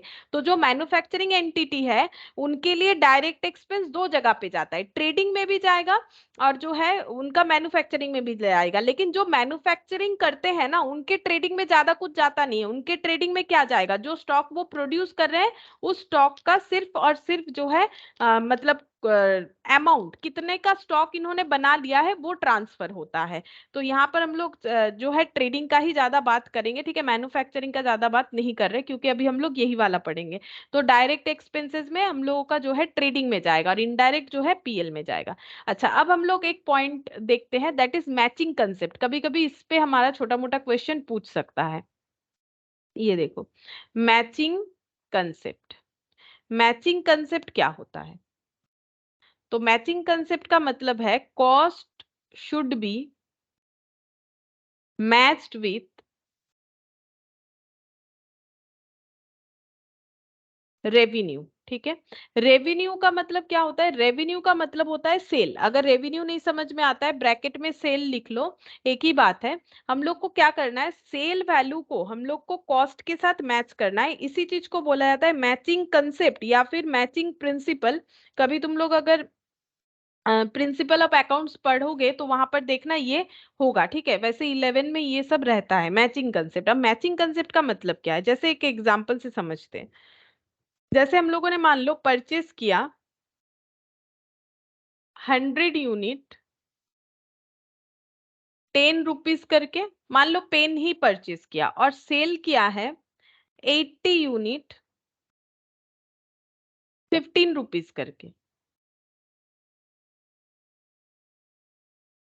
तो प्रॉफिट कितना है? अगर हम लोग ऐसे बोल देते हैं कि 80 × 15 तो कितने का सेल हुआ ये निकाल सकते हैं ना। अगर हम लोग 80 × 15 करेंगे तो हम लोग को टोटल सेल पता चल जाएगा। तो 80 × 15 करके देखते हैं कितना आता है सेल, 1200। तो हम लोग बोल रहे हैं हम लोगों ने सेल किया है 1200 रुपीज का, और परचेस कितने का किया था? अगर हम लोग ऐसे लिख देते हैं हम लोगों ने परचेस किया है 100 यूनिट 10 रुपीज का, तो ये हो जाएगा 1000। इसका मतलब हम लोगों ने 200 का प्रॉफिट अर्न किया है। क्या ये सही हुआ है? सोच के देखो कि मैंने क्या किया, 80 रुपीज का प्रोडक्ट बेच दिया, 80 यूनिट बेच दिया है 15 रुपए करके, 15 रुपीज करके परचेस किया था 100 यूनिट 10 रुपीज करके, और दोनों का डिफरेंस करके मैंने बोल दिया कि प्रॉफिट हो गया 200। ये रॉन्ग है। क्यों रॉन्ग है? क्योंकि हम लोगों ने क्या किया, कॉस्ट के साथ रेवेन्यू को मैच नहीं किया। रेवेन्यू फॉर 80 यूनिट्स है, और कॉस्ट, कॉस्ट मतलब देखो पहले तो हमें ये एक्सपेंस करना पड़ा होगा ना, हम लोग पहले 100 यूनिट पेन परचेस किए होंगे तभी ना हम लोग 80 यूनिट पेन बेच पाएंगे। तो वही बोल रहा है कि हम लोगों ने यहाँ पर कॉस्ट और रेवेन्यू को मैच नहीं किया, मिसमैच कर दिया। 80 यूनिट सेल वैल्यू का अगर प्रॉफिट पता करना है तो परचेस भी तो 80 यूनिट का ही निकालना पड़ेगा। इस चीज को ही बोला जाता है मैचिंग कंसेप्ट। ये गलत है। तो अगर हमें प्रॉफिट निकालना है तो कैसे निकाल सकते हैं, यहाँ पर लिखेंगे कि सेल करके हम लोगों ने कितना अर्न किया, तो 18 × 15, ये तो अमाउंट तो सही है 1200 ही होगा। और परचेज, तो परचेज कैसे लेस करना है, कॉस्ट को मैच करना है रेवेन्यू के साथ। तो रेवेन्यू अगर 80 यूनिट का जनरेट हुआ है तो कॉस्ट भी 80 यूनिट का होगा। हाँ, पर यूनिट कॉस्ट अलग होगा जरूर, तभी तो उसी से डिफाइन होगा कि प्रॉफिट हो रहा है लॉस हो रहा है। अगर हम लोग 15 में ही परचेस करते तो नो प्रॉफिट नो लॉस, 15 से कम में कर रहे हैं तभी ना प्रॉफिट होगा। तो यहाँ पर हो गया 800, तो प्रॉफिट कितना होगा 400, है ना। तो ये हम लोग का क्या हो गया, प्रॉफिट। ठीक है, और इसको हम लोग क्या बोलते हैं, ये जो हुआ, ये जो 800 हुआ, इसको हम लोग बोलते हैं कॉस्ट ऑफ गुड्स सोल्ड। ठीक है, जो गुड्स हम लोगों ने बेचा उसका कॉस्ट, और इसको हम लोग बोलते हैं sale value of goods purchased, ठीक है, जो गुड्स हम लोगों ने परचेस किया था उसका सेल वैल्यू मतलब जहां पर प्रॉफिट एडेड है, ठीक है, कॉस्ट प्लस प्रॉफिट। ये देखो ये 15 कैसे आया, पहले तो हम लोग कॉस्ट प्लस प्रॉफिट करके, पहले हम लोग कोई भी प्रोडक्ट परचेस करते हैं तो उसका कॉस्ट देखते हैं कि कितना हमारा जो है प्राइस लगा, 10 रुपीज लगा एक पेन को खरीदने में। अब हम लोग सोच रहे हैं इसे 5 रुपए प्रॉफिट लगा के आराम से बेच सकते हैं, तो हम लोगों ने डिसाइड कर लिया हम लोग का सेल वैल्यू 15, ठीक है। तो ये हो जाएगा हम लोग का 15 इंटू 80 1200, ऐसे करके हम लोग डिसाइड करते हैं। पहले तो परचेस करते हैं, तो जो परचेस करने के लिए जो एक्सपेंस हो रहा है दैट इज कॉल्ड कॉस्ट, ठीक है, कॉस्ट ऑफ गुड्स सोल्ड, जो गुड्स बिक गए उसका कॉस्ट, इसीलिए इसको हम लोग बोल सकते हैं कॉस्ट ऑफ गुड्स सोल्ड।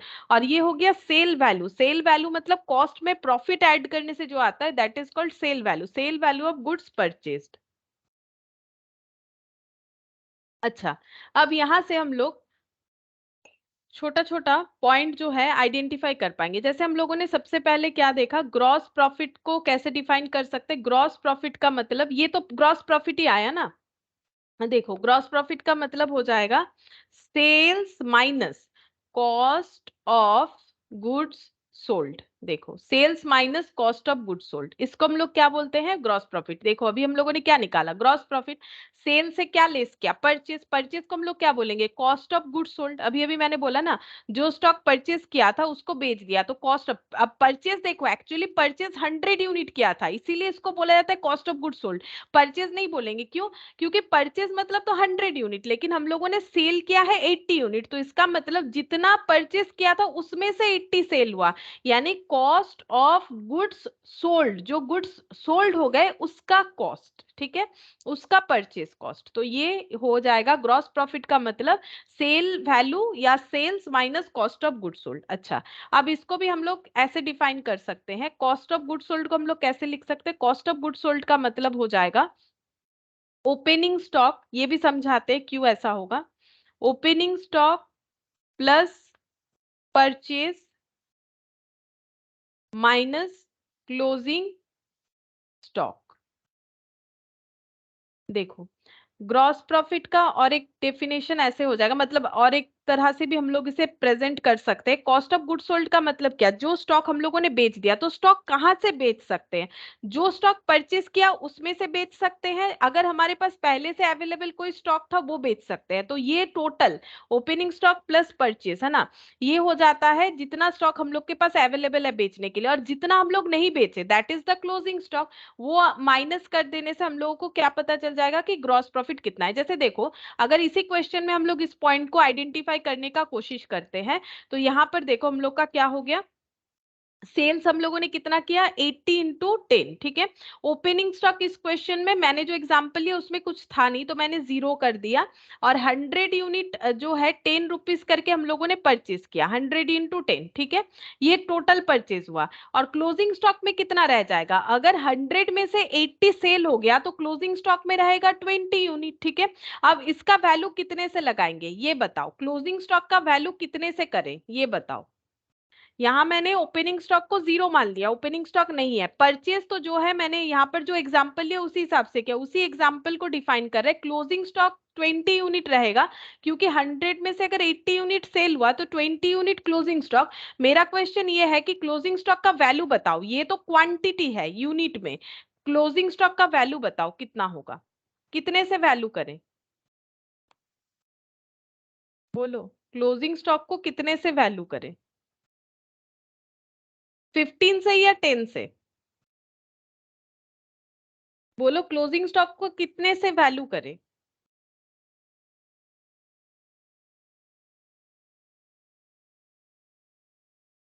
जिन्होंने इन्वेंट्री, हाँ बोलो बोलो बोलो একবার বলো, আওয়াজটা এলো না, কেটে গেল। मैम 10 10, हाँ सही हुआ है 10 से, ठीक बोले जो 10 से वैल्यू होगा। देखो एस2 जिन्होंने, जिनका इन्वेंट्री चैप्टर है या जिन्होंने इन्वेंट्री चैप्टर किया है, जिनका नहीं है वो अलग है। इन्वेंट्री एक चैप्टर है जो कि हम लोग मतलब करते हैं तो वहां पर क्या होता है, हम लोग को ये सिखाया जाता है कैसे स्टॉक का वैल्यू करना है। हमेशा कॉस्ट और NRV whichever is lower, तो ये कॉस्ट है, ये एनआरवी है। एनआरवी का मतलब होता है नेट रियलाइजेबल वैल्यू। मार्केट में अगर इस प्रोडक्ट को बेचने जाए कितना मिल सकता है, 15 रुपीज करके मिल सकता है, ठीक है।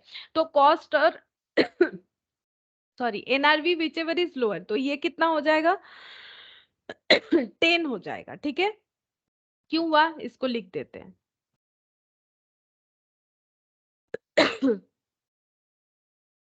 अकॉर्डिंग टू AS2 कॉस्ट और NRV whichever is lower, उस पे क्या करना है। अकॉर्डिंग टू AS2 यहाँ पर लिखते हैं वैल्यूएशन ऑफ इन्वेंट्री या फिर स्टॉक। ये कैसे किया जाता है, valuation of inventory according to AS2 होना चाहिए कॉस्ट और NRV whichever is lower. NRV का मतलब होता है नेट रियलाइजेबल वैल्यू, बेच के क्या मिलेगा, नेट रियलाइजेबल वैल्यू, ठीक है। तो ये दोनों में से 10 और 15 में से 10 लोअर था तो हम लोगों ने 10 ले लिया। तो ये देखो 800 माइनस यहाँ पर 0 प्लस 1000 माइनस 200, ठीक है। तो ये कितना आ जाएगा, ये हो गया 1000 माइनस 200, ये हम लोग का आ जाता है 800। अच्छा ये सेल शायद मैंने 10 गलत लिख दिया है, ये तुम लोगों ने नहीं बताया, ये 15 होगा ना, सेल वैल्यू तो 15 है, मैंने गलती से 10 लिख दिया। तो यहाँ पर 1200, तो ग्रॉस प्रॉफिट 1200 माइनस ये दोनों का डिफरेंस होता है 800, तो यहाँ पर कितना आ गया 400। देखो सेम तरीके से यहाँ भी 400 निकला। तो तुम लोग सोचोगे इतना करने का क्या जरूरत है, नहीं, एक्चुअली इसी से तो ट्रेडिंग बनता है। अब इसी को ट्रेडिंग अकाउंट में हम लोग प्रेजेंट कर सकते हैं। ये देखो सारे चीज जो है ना एक दूसरे के साथ रिलेटेड है। ये देखो अगर इसी चीज को हम लोग ट्रेडिंग अकाउंट में प्रेजेंट करते हैं तो वो कैसे बनेगा टू ओपनिंग स्टॉक, जो कि इस क्वेश्चन में मेरा 0 है। टू परचेज, तो हम लोग यहाँ पर कितना लिखेंगे, वैल्यू लिखा जाता है, ठीक है, तो 1000, ठीक है। बाई सेल्स कितना लिखेंगे, सेल्स लिखेंगे 1200, ऐसे ही तो लिखते हो तुम लोग। बाई क्लोजिंग स्टॉक वो वैल्यू हमें करके दे दिया जाता है, लेकिन अभी हम लोग क्या कर रहे हैं, प्रोफेशनल कोर्स पढ़ रहे हैं ना, तो उसमें हमें पूरे चीजों का नॉलेज होना चाहिए। सिर्फ सही करके आना जो है वो काफी नहीं होता है। तो यहाँ पर क्लोजिंग स्टॉक हम लोग का हो जाएगा 200, ठीक है। तो अब इसका बैलेंस करके ही तो तुम लोग जीपी निकालते हो। देखो यहाँ 1400, यहाँ पर 1000, तो बैलेंस करके लेजर बैलेंस बोलते हो ना, इसे लेजर बैलेंस करने से 400 ही आएगा। कैसे भी निकाल लो, कैसे भी निकाल लो, या तो ऐसे इक्वेशन बना के निकालो, ट्रेडिंग अकाउंट में निकालो, ऐसे नॉर्मल देखो, कैसे भी देखो, आंसर हर तरीके से सेम ही आएगा, आंसर में कोई चेंजेस नहीं हुआ। लेकिन हम समझाने का कोशिश करें क्या हो रहा है, इससे हमारा मैचिंग कंसेप्ट क्या होता है वो भी थोड़ा सा हमें नॉलेज हो गया कि व्हाट इज मैचिंग कंसेप्ट, हमें कॉस्ट के साथ रेवेन्यू का मैच करवाना जरूरी है। अच्छा अब ये जीपी का जो ये फॉर्मूला लिखा है इसको हम थोड़ा सा और भी अलग पॉइंट से बताएंगे, क्योंकि कभी कभी हमारे पास वो सब पॉइंट आ जाता है। तो हम यहाँ पर लिखते हैं ग्रॉस प्रॉफिट। ग्रॉस प्रॉफिट को मैंने क्या लिखा, ग्रॉस प्रॉफिट को मैंने पहले लिखा sales minus cost of goods sold, ठीक है, कॉस्ट ऑफ गुड्स सोल्ड। ये मैंने कहाँ से लिखा, ये तो हम लोगों ने ये स्टार्टिंग पॉइंट से ही पिक किया ना। अच्छा अब यहाँ पर देखो जीपी का मतलब हम लोग बोल सकते हैं सेल्स माइनस, अब कॉस्ट ऑफ गुड्स सोल्ड का मतलब क्या होगा, अभी अभी मैंने डिफाइन किया, opening stock plus purchase minus closing stock, ठीक है। अच्छा परचेस में और एक चीज भी तुम लोग ऐड ऑन कर सकते हो, परचेस का मतलब होता है परचेस प्लस डायरेक्ट एक्सपेंसेस भी बोल सकते हो, ठीक है। अभी हम इतना ही लिखते हैं। तो यहाँ पर ये नया क्या किया मैंने, नया कुछ किया नहीं, मैंने तो यही वाला चीज लिखा है। अभी देखो नया दिखाते हैं, यहाँ पर हो गया सेल्स, ठीक है। अब ये opening stock plus purchase minus closing stock, ये तीनों चीजों को जब एक साथ जो है मतलब ये तीनों चीजों का अगर कैलकुलेशन हो जाता है तो उसका एक नाम होता है, that is called adjusted purchase. ये कभी कभी ना तुम लोगों को हो सकता है ट्रायल बैलेंस के अंदर मिल जाए, क्योंकि फाइनल अकाउंट जब बनाओगे तो ट्रायल बैलेंस ही गिवन रहेगा ना, उसी से तो देख के बनाना है। तो कभी कभी क्या होता है, एडजस्टेड परचेस दिया हुआ रहता है और हमें समझ में नहीं आता है कि ये एडजस्टेड परचेस है क्या। मतलब हम लोगों ने परचेस को एडजस्ट कर दिया है। परचेस मतलब क्या, जितना स्टॉक हमारे पास हम लोगों ने खरीदा, अब उस परचेस को अगर हम लोगों ने एडजस्ट कर दिया है, मतलब हमारे पास जितना ओपनिंग स्टॉक था और जितना क्लोजिंग स्टॉक था, सारी चीजों को मैनेज करके हम लोगों ने देख लिया कि हम लोग के पास एक्चुअली अभी कितना जो है स्टॉक जो है हम लोगों ने बेच दिया है, ठीक है। क्योंकि ये सब एडजस्ट करने से क्या आएगा, सीओजीएस ही आएगा। तो ये सब एडजस्ट करने से, जैसे इसको सीओजीएस भी बोलते हैं, कॉस्ट ऑफ गुड सोल्ड, इसको एडजस्टेड परचेज भी बोलते हैं, ठीक है। तो एडजस्टेड परचेज का मतलब opening stock plus purchase minus closing stock, ये चीजों का कैलकुलेशन करके दिया हुआ है, तो इसको बोला जाता है एडजस्टेड परचेज, ठीक है। इसको एडजस्टेड परचेज बोलते हैं। अच्छा, और एक तरीके से हम लोग इसको डिफाइन कर सकते हैं, मतलब ये सब लैंग्वेज बताने के लिए हम इस चीजों को डिफाइन कर रहे हैं। अब देखो, ग्रॉस प्रॉफिट का मतलब हम लोग ऐसे भी बोल सकते हैं सेल्स माइनस, ये वाला फिर से लिखते हैं, ये वाला पॉइंट लिख रहा है, opening stock plus purchase minus closing stock. अच्छा, अब इसमें देखो क्या बाइफर्केशन करते हैं, यहां पर हम लोग इसको ऐसे बोल सकते हैं, सेल्स जैसा है वैसा रहेगा, ओपनिंग स्टॉक और परचेज, सिर्फ ये दोनों पॉइंट को अगर हम लोग पिक करते हैं तो इसको हम लोग लिख सकते हैं cost of goods available for sale. समझाते हैं, cost of goods available for sale. देखो, मेरे पास पहले से जितना ओपनिंग स्टॉक था और अभी करेंटली मैंने जितना स्टॉक परचेस किया है, ठीक है, मेरे पास पहले से जितना ओपनिंग स्टॉक था और करेंटली मैंने जो स्टॉक परचेस किया है, वो टोटल स्टॉक जो है हम सेल कर सकते हैं, ठीक है। तो इसको हम लोग क्या बोलेंगे, इसको हम लोग बोलेंगे opening cost of goods available for sale, ठीक है। ये ओपनिंग स्टॉक और परचेस को ऐड करने से हमें मिलेगा कितना कॉस्ट ऑफ गुड्स है हमारे पास सेल करने के लिए अवेलेबल, ठीक है। अच्छा, अब यहाँ पर ये तो मैंने ये दोनों पॉइंट को मिला के बोला कि हम लोगों के पास कितना स्टॉक अवेलेबल है, और यहाँ पर लिख देते हैं माइनस क्लोजिंग स्टॉक, ठीक है। तो कभी कभी ये पॉइंट भी हो सकता है cost of goods available for sale. Cost of goods available for sale का मतलब है कितना स्टॉक है बेचने के लिए, तो जो परचेस किए वो भी बेच सकते हैं, जो परचेस करने के पहले मेरे पास गोडाउन में था या स्टोर में था या शॉप में था, वो भी हम लोग बेच सकते हैं। तो ये दोनों मिला के होता है cost of goods available for sale, ठीक है। और ये हो गया हम लोग का एडजस्टेड परचेस। तो ये लैंग्वेजेस जो है ये हमें पता होना चाहिए, ये लैंग्वेज पता होने से हम लोग आसानी से कर सकते हैं। अच्छा, इसके बाद एक सेकेंड, इसके बाद हम लोग क्या एक क्वेश्चन कर सकते हैं, हाँ कर सकते हैं, ये पीडीएफ हम शेयर कर देंगे, रुको। हम लोग पहले एक क्वेश्चन देखते हैं, अभी तक हम लोगों ने जो भी समझा है उस पे एक छोटा सा क्वेश्चन करके देखते हैं, फिर और थ्योरी हम लोग बाद में पढ़ेंगे। जैसे ये वाला इलास्ट्रेशन वन, छोटा सा क्वेश्चन है, पहले हम लोग जो है अपना बेस जो है वो बनाएंगे। जैसे देखो यहाँ पर बोला है ट्रायल बैलेंस, ट्रायल बैलेंस कैसे बनता है, जर्नल के बाद लेजर, लेजर के बाद जो है ट्रायल बैलेंस बन जाता है लेजर के बैलेंसेस से। तो यहाँ पर बोला है trial balance for the financial year ended 31 March 2020 of messrs Deepakshi shows following details, ठीक है। ये डिटेल्स हमें दिया गया है, परचेज एंड सेल्स। तो ये परचेज है, क्योंकि परचेज डेबिट आइटम है, डेबिट साइड में क्या लिखा हुआ रहता है, ट्रायल बैलेंस का एक्सपेंसेस एंड एसेट, ठीक है। और जो ट्रायल बैलेंस का क्रेडिट साइड होता है वो हमें क्या रिप्रेजेंट करता है, इनकम और जो है इनकम और यहाँ पर लाइबिलिटी, ठीक है, ये रिप्रेजेंट करता है। अब परचेज ये वाला है, सेल्स ये है, डेटर ये है क्योंकि डेटर एसेट होता है, और क्रेडिटर लाइबिलिटी है तो ये क्रेडिटर है। ओपनिंग स्टॉक दिया हुआ है, ये क्लोजिंग स्टॉक दिया हुआ है। अदर एक्सपेंसेस एंड इनकम, तो ये एक्सपेंस है ये इनकम है। फिक्स्ड एसेट ये वाला है, लाइबिलिटीज ये है long term liability, capital liability होता है इधर दिया हुआ है। दोनों ट्रायल बैलेंस का दोनों साइड जो है ऐड कर दिया गया है और ये टैलिड भी है। अब यहाँ पर क्या बोला है, एडिशनल इंफॉर्मेशन दिया है। एडिशनल इंफॉर्मेशन का मतलब जिसका जर्नल लेजर हुआ नहीं है, क्रेडिटर का बैलेंस 1 अप्रैल 2019 में 3 लाख है, मतलब क्रेडिटर का ओपनिंग बैलेंस का बात हो रहा है। You are required to calculate cost of good sold. अब देखो ये सब लैंग्वेज रहेगा तो कैसे समझोगे, इसीलिए मैंने बोला कि यहाँ पर देखो क्या दिया हुआ है, cost of good sold and amount paid to creditor, ये दोनों चीज हमें कैलकुलेट करके बताना है।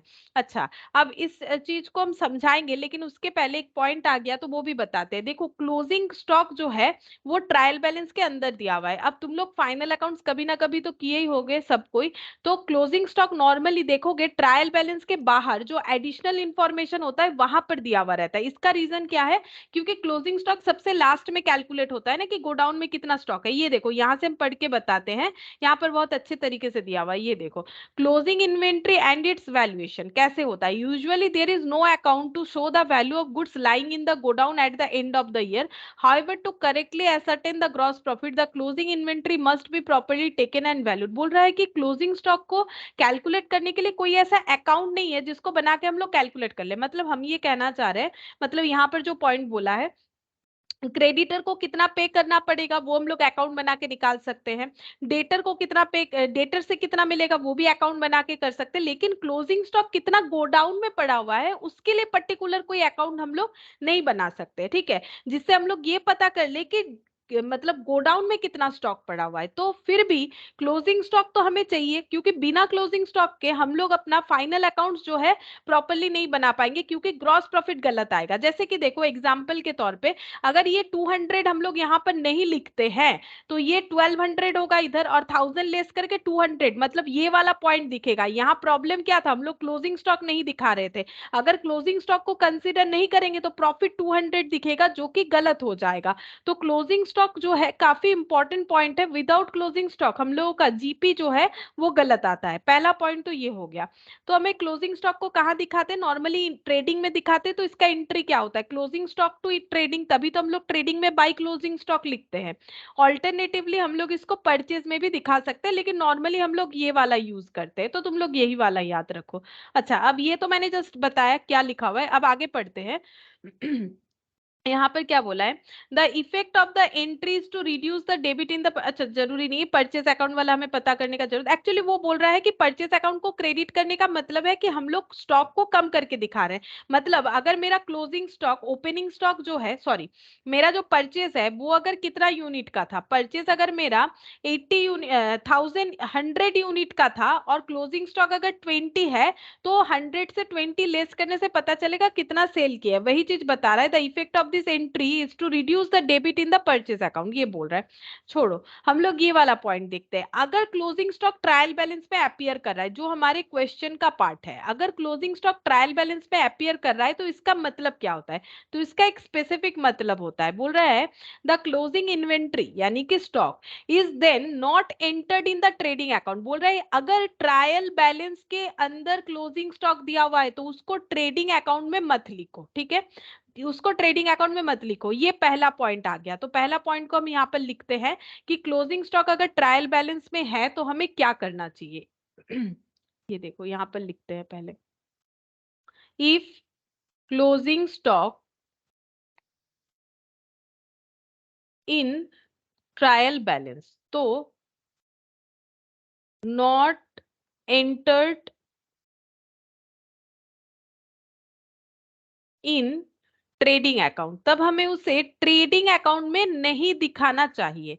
ये पहला पॉइंट है। लेकिन क्यों क्यों नहीं दिखाए, नॉर्मली तो हम लोग ट्रेडिंग अकाउंट में दिखाते क्लोजिंग स्टॉक। अभी तो पढ़ा कि क्लोजिंग स्टॉक को ट्रेडिंग में नहीं दिखाओगे तो जीपी गलत आएगा। अभी बोल रहा है कि अगर ट्रायल बैलेंस के अंदर क्लोजिंग स्टॉक है तो उसे ट्रेडिंग में मत लिखो। ठीक है, आगे पढ़ते हैं। It is only show in the balance sheet, इसे सिर्फ और सिर्फ बैलेंस शीट में दिखाओ। अब ये पॉइंट क्यों आ गया, एक्चुअली देखो बैलेंस शीट तक अभी हम पहुंचे नहीं, लेकिन तुम लोग को थोड़ा बहुत तो नॉलेज जरूर होगा सभी को कि फाइनल अकाउंट्स कैसे बनता है। तो जब ट्रायल बैलेंस के बाहर क्लोजिंग स्टॉक रहता है, ट्रायल बैलेंस के बाहर जो भी डेटा रहता है उसको 2 बार एंट्री किया जाता है, क्योंकि उसका एडजस्टमेंट नहीं हुआ होता है, तभी तो वो एडिशनल इंफॉर्मेशन के तौर पे आता है, मतलब उसका एंट्री पास नहीं हुआ होता है। तो क्लोजिंग स्टॉक का क्या रूल्स है, हम लोग क्लोजिंग स्टॉक को ट्रेडिंग में लिखते हैं और उसे बैलेंस शीट में लिखते हैं। तो यहाँ पर लिखेंगे only entered in balance sheet, ये चीज को हम नोट डाउन कर लिए। ठीक है, तुम लोग भी कर लो।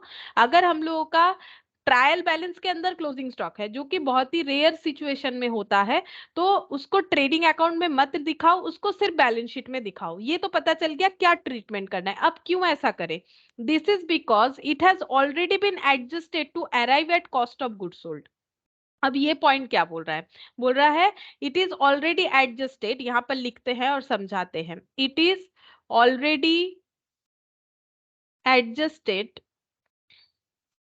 To arrive at cost of goods sold. बताते हैं। देखो, कॉस्ट ऑफ गुड्स सोल्ड का मतलब क्या था? कॉस्ट ऑफ गुड्स सोल्ड का मतलब है कि हम लोगों ने कितना स्टॉक बेच दिया। तो वो कैसे पता चलेगा? कॉस्ट ऑफ गुड्स सोल्ड का मतलब opening stock plus purchase minus closing stock. ये करने से हमें मिल जाता है कॉस्ट ऑफ गुड्स सोल्ड, जिसको हम लोग एडजस्टेड परचेज भी बोलते हैं। तो ये देखो, ओपनिंग स्टॉक यहाँ 0 था, plus purchase minus closing stock करने से हमें ये पता चलेगा हम लोगों ने कितने कॉस्ट का गुड्स बेचा है। तो ये देखो, 0 प्लस 1000 माइनस 200 करने से आएगा 800। मतलब हम लोगों ने जो स्टॉक सेल किया उसका कॉस्ट 800 था। ये देखो, उसका कॉस्ट 800 था। तो यहाँ पर हमें रूल्स क्या बोल रहा है? बोल रहा है कि अगर ट्रायल बैलेंस के अंदर क्लोजिंग स्टॉक दिया हुआ है तो वो सीओ, देखो हम लोग ट्रेडिंग में क्यों लिखते हैं क्लोजिंग स्टॉक को? ट्रेडिंग में क्लोजिंग स्टॉक लिखने का दो रीजन है, एक तो जीपी निकालना, दूसरा सीओजीएस निकालना। क्योंकि सीओजीएस निकलेगा तभी तो जीपी निकलेगा। सेल तो ठीक है, सेल तो लिखने ही बोल रहा है, सेल से सीओजीएस लेस करेंगे तभी जीपी मिलेगा।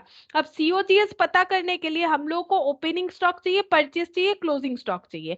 अब क्वेश्चन में हमें यहाँ पर एक मतलब हिंट्स दे रखा है, बोल रहा है कि अगर ट्रायल बैलेंस के अंदर क्लोजिंग स्टॉक है तो वो ऑलरेडी सीओजीएस कैलकुलेशंस में आ चुका है, ये बोल रहा है। देखो यहाँ पर It has already been adjusted to arrive at cost of goods sold. Cost of goods sold को कैलकुलेट करने के लिए जो क्लोजिंग स्टॉक को लेस करना पड़ता है वो ऑलरेडी किया हुआ है।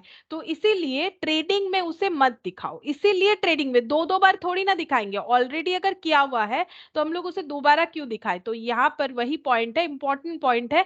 कभी भी अगर फाइनल अकाउंट्स ऐसा दे सकता है, तो वहां पर हमें इस बात का ध्यान रखना है, अगर क्लोजिंग स्टॉक ट्रायल बैलेंस में दिया हुआ है तो ट्रेडिंग में क्लोजिंग स्टॉक दिखाने का रीजन ऑलरेडी परफॉर्म्ड है, हमें सिर्फ बैलेंस शीट में दिखाना पड़ेगा और कहीं नहीं दिखाना पड़ेगा। अब हम लोग चलते हैं क्वेश्चन में। यहाँ पर देखो क्या बोला है, हम लोग को बोला है सीओजीएस निकालो और क्रेडिटर को कितना अमाउंट दे रहे हैं वो निकालो। तो देखो, हम सीओजीएस निकाल के दिखाते हैं इलस्ट्रेशन 1 का। सीओजीएस कैसे निकालेंगे? यहाँ पर कॉस्ट ऑफ गुड्स सोल्ड। तो कॉस्ट ऑफ गुड्स सोल्ड कैसे निकलता है? कॉस्ट ऑफ गुड्स सोल्ड हम लोग का यहाँ पर देखो क्या दिया हुआ है opening stock 2 lakh, closing stock दिया हुआ है हम लोग का 3 लाख। अच्छा, और परचेज, तो cost of goods sold normally हम लोग कैसे निकालते हैं? ऐसे निकालते हैं, ओपनिंग स्टॉक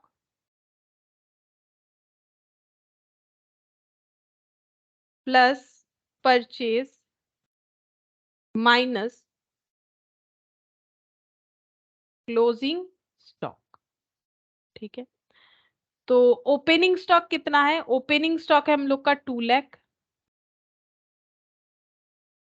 अच्छा, परचेज कितना है? परचेज है हम लोगों का 10 लाख। ठीक है, परचेज है 10 लाख। अब इसमें बोल रहा है कि एडजस्ट किया हुआ है क्लोजिंग स्टॉक। परचेज में क्लोजिंग स्टॉक एडजस्ट किया हुआ है, मतलब 10 लाख में से क्लोजिंग स्टॉक माइनस किया हुआ है, क्योंकि ट्रायल बैलेंस के अंदर है। ठीक है, ट्रायल बैलेंस के अंदर है, तो हम लोग सिर्फ 10 लाख लिखेंगे तो हमारे पास आंसर आ जाएगा, दैट इज 12 लाख। वही तो मैंने अभी बताया ना कि अगर हम लोग का ट्रेडिंग में नहीं लिखना है क्लोजिंग स्टॉक को, सिर्फ बैलेंस शीट में लिखना है, क्योंकि ये already cost of goods sold पाने के लिए एडजस्ट किया हुआ है। तो एडजस्ट किसके साथ किया? मतलब परचेज माइनस क्लोजिंग स्टॉक हम लोग का ऑलरेडी किया हुआ है। और अगर हम लोग इसको और एक तरीके से भी कर सकते हैं, जो क्लोजिंग स्टॉक अगर ट्रायल बैलेंस के अंदर दिया हुआ है तो हम लोग उसमें परचेज को ऐड करके भी निकाल सकते हैं। मतलब हम लोग ऐसा कर सकते हैं। इसके अलावा दूसरा ऑप्शन ये है कि हम लोग ओपनिंग स्टॉक 2 लाख लिख लिए। ठीक है, परचेस को कितना लिखेंगे? क्योंकि परचेस से क्लोजिंग स्टॉक लेस किया हुआ है तभी ये दिख रहा है यहाँ पर 10 लाख, और क्लोजिंग स्टॉक अलग से दिख रहा है 3 लाख।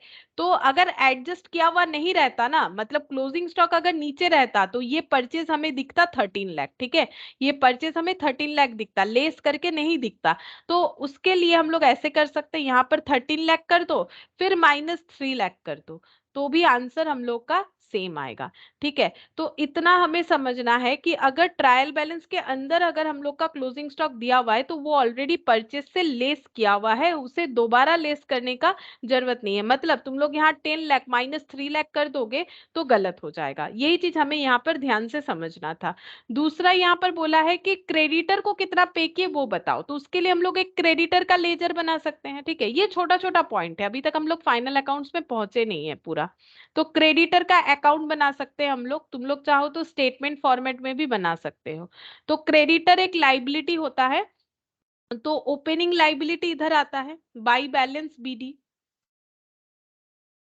और जो क्लोजिंग लाइबिलिटी है वो इधर आएगा टू बैलेंस सीडी। अब हमें देखना पड़ेगा कि हम लोग के पास ओपनिंग क्लोजिंग लाइबिलिटी का वैल्यू है भी कि नहीं है। ये देखो, ये हम लोग का ट्रायल बैलेंस 31 मार्च 20 का है, मतलब ईयर एंड 31 मार्च 20 हुआ है, तो ओपनिंग 1 अप्रैल को हुआ है।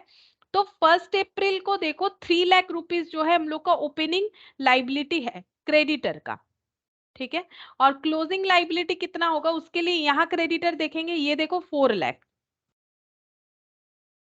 अच्छा, अब क्रेडिटर से हम लोग क्या करते हैं, क्रेडिटर से हम लोग स्टॉक परचेस करते हैं। तो देखते हैं क्रेडिटर से हम लोगों ने कितने का स्टॉक परचेस किया होगा। ये देखो यहाँ पर परचेस दिख रहा है हम लोग का कितना, ये यहाँ पर सेल है, ये हम लोग का,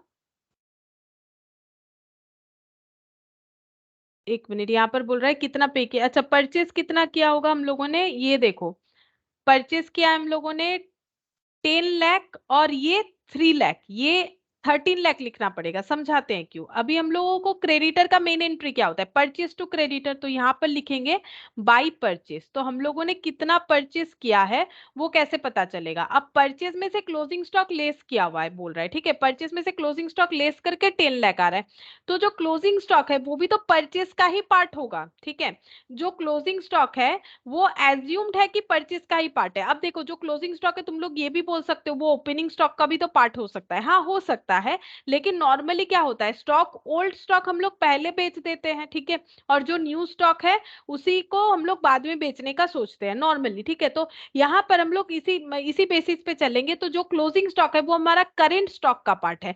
तो परचेस हम लोगों ने किया, ओपनिंग स्टॉक था, सेल भी किया, उसके बाद भी अगर हमारे पास स्टॉक बच रहा है तो वो परचेस का ही पार्ट है। तो अगर हम लोगों का परचेस 10 लाख है जिसमें से क्लोजिंग स्टॉक लेस किया गया है, तो इसका मतलब टोटल परचेस हम लोग का कितना रहा होगा, 10 लाख तो होगा ही, क्योंकि वो तो क्वेश्चन दे ही रखा है, हम लोग समझ पा रहे, प्लस 3 लाख जो क्लोजिंग स्टॉक का पार्ट है, यानी टोटल परचेस हम लोग का हो जाएगा 13 लाख। ठीक है, टोटल परचेस हम लोग का 13 लाख हो गया, तो 13 प्लस 3 कितना हो जाएगा, यहाँ पर हो गया हम लोग का 16 लाख, और 4 लाख लेस करना पड़ेगा, तो ये हो जाएगा 12 लाख। ये हम लोग का क्या हो जाएगा, क्रेडिटर टू बैंक या कैश। तो इसका मतलब हम लोगों ने क्रेडिटर को इतना अमाउंट पे किया गया होगा। देखो हम लोग का पहले से 3 लाख जो है हमें क्रेडिटर का पेबल अमाउंट दिखा रहा है कि हमें क्रेडिटर को 3 लाख पे करना है। करेंटली दिख रहा है कि 4 लाख पे करना है, इसका मतलब 3 लाख पेबल था, 4 लाख पेबल हो गया, मतलब कुछ ना कुछ तो परचेस किया होगा। तो परचेस तो क्लियरली दिख रहा है कि 10 लाख का परचेस किया है, और जो क्लोजिंग स्टॉक में पड़ा हुआ है वो भी तो परचेस किया होगा, यानी टोटल परचेस अगर देखें तो वो 13 लाख है।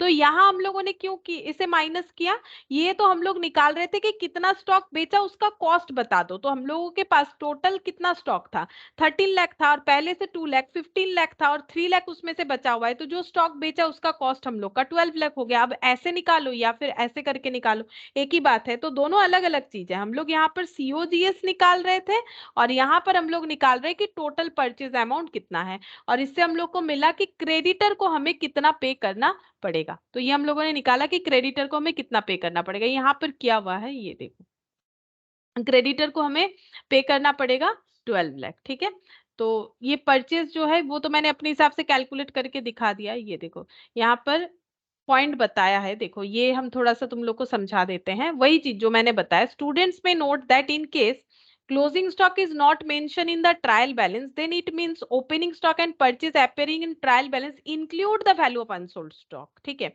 अगर ट्रायल बैलेंस में क्लोजिंग स्टॉक नहीं है, इसका मतलब ओपनिंग स्टॉक और परचेज जो ट्रायल बैलेंस में दिख रहा है वो हमेशा ट्रायल बैलेंस में दिखता है, इश्यूज जो है क्लोजिंग स्टॉक को लेके है, तो बोल रहा है वो इंक्लूड कर रहा है क्लोजिंग स्टॉक के वैल्यू को। अगर ट्रायल बैलेंस के अंदर हम लोगों का क्लोजिंग स्टॉक नहीं है तो इसके अंदर जो ओपनिंग स्टॉक और परचेज है, इसमें इस परचेज में क्लोजिंग स्टॉक जो है वो इंक्लूड है, इसीलिए हमें एक्सक्लूड करने के लिए ट्रायल बैलेंस ट्रेडिंग में क्या करना पड़ता है, बाय क्लोजिंग स्टॉक लिखना पड़ता है। Since we prepare our financial statement using matching concept, क्योंकि हम लोग मैचिंग कंसेप्ट को यूज करके ही फाइनल अकाउंट्स बनाते हैं, अभी मैंने मैचिंग कंसेप्ट समझाया, तो such unsold stock should not form part of the cost and therefore is deducted, क्योंकि जो क्लोजिंग स्टॉक है वो हमारा पार्ट ऑफ कॉस्ट नहीं है। अगर हमें इतना नहीं करना पड़ता तो फिर तो हम लोग ये वाला प्रॉफिट को रॉन्ग क्यों बोल रहे हैं, ये 80 यूनिट पे दिखाओ, 20 यूनिट पे नहीं, मतलब जो 20 यूनिट है वो हमारा पार्ट ऑफ कॉस्ट नहीं होगा,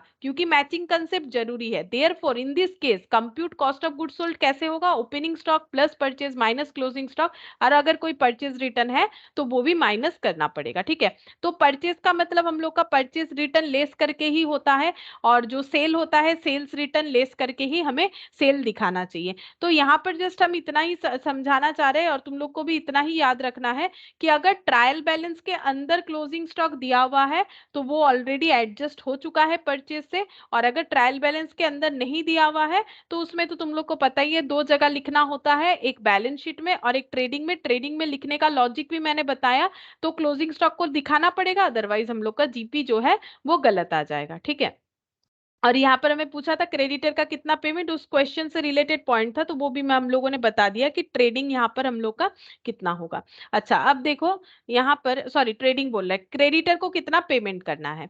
अब इलास्ट्रेशन 2 देखते हैं, इसमें क्या बोला है। यहाँ पर बोल रहा है from the above information prepare trading account of Messrs ABC traders for the year ended 31 March 2020, pass necessary closing entries in the journal proper off Messrs ABC traders. ठीक है, तो ये पॉइंट हम समझाते हैं कि जर्नल एंट्री वाला क्या होगा, और यहाँ पर बोला है हम लोग को एक ट्रेडिंग अकाउंट बनाने के लिए। ठीक है, तो ये छोटा सा ही बनेगा, हम यहाँ पर दिखा दे रहे हैं, तुम लोग अपने कॉपी में कर लो। ठीक है, ये जस्ट समझाने के लिए, जब बड़ा बड़ा क्वेश्चन आएगा तो हम लिख के ही दिखाएंगे। तो ट्रेडिंग अकाउंट यहाँ से आसानी से बन जाएगा। तो ट्रेडिंग अकाउंट में क्या है, ओपनिंग स्टॉक, ओपनिंग इन्वेंट्री मतलब ओपनिंग स्टॉक, तो ये ओपनिंग स्टॉक लिख देते हैं 1 लाख। ठीक है, अच्छा शॉर्टकट यूज नहीं करना है, हम जस्ट अभी समझाने के लिए कर रहे हैं।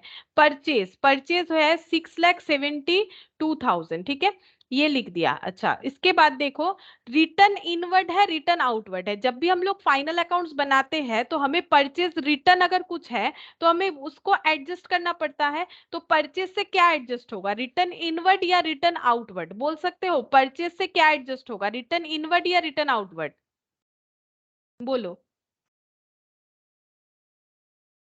कौन सा रिटर्न एडजस्ट होगा। इनवर्ड मतलब अपने पास रिटर्न होके आना। हाँ बोलो। आउटवर्ड, सही हुआ है, आउटवर्ड। रिटर्न आउटवर्ड हम लोग को लेस करना पड़ेगा। ठीक है, रिटर्न आउटवर्ड का मतलब है कि हम लोगों ने कितना वापस कर दिया, किसको, सप्लायर को या क्रेडिटर को, तो यहाँ पर 6 लाख आएगा। अब देखो हम ये माइनस क्यों करते हैं वो भी समझो। हम लोगों ने 6,72,000 का परचेस किया था, लेकिन उसके बाद अगर हम लोग रिटर्न कर देते हैं तो हमारा कॉस्ट कम हुआ ना। जैसे मान लो हम लोगों ने 100 पेन परचेस किया था, लेकिन उसमें से अगर 10 पेन रिटर्न कर देते हैं तो सही प्रॉफिट निकालने के लिए तो कॉस्ट को भी सही करना पड़ेगा। फिर से वही मैचिंग कंसेप्ट का ही बात आ रहा है।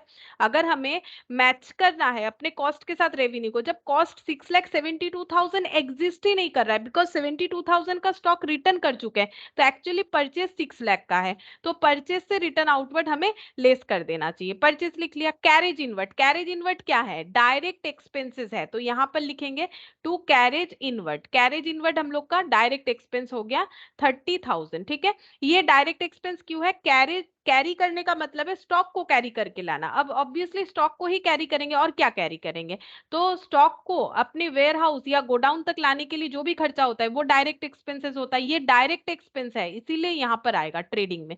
वेजेस, 50,000, तो यहाँ पर लिखते हैं वेजेस।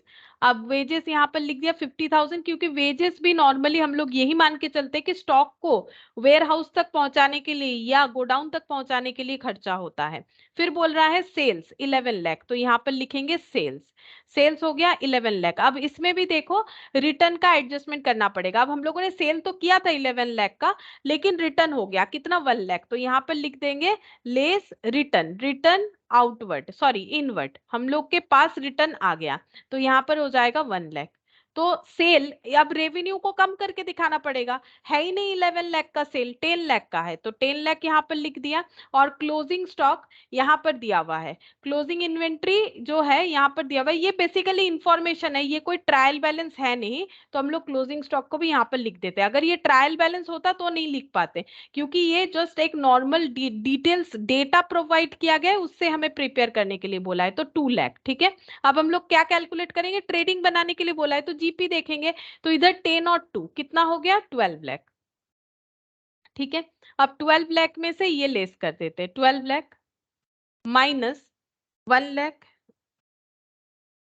माइनस 6 लाख, और ये 50 और 30 80, 6 लाख 80,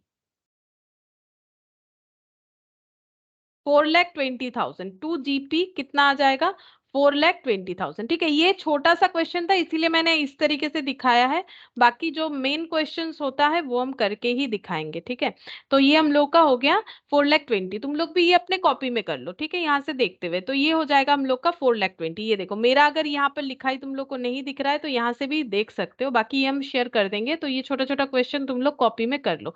तो ये देखो 4,20,000 हो गया, ये तो हम लोग कर ही लेते हैं। अब हाँ, प्रेजेंटेशन भी देख लो, in the books of Messrs ABC traders, ये सब लिखना जरूरी होता है। Trading account for the year ended, कौन से पीरियड का बना रहे वो भी लिखना जरूरी है। ओपनिंग स्टॉक परचेज, ये इस तरीके से 2 कॉलम बना के करना चाहिए अगर एडजस्टमेंट हुआ तो।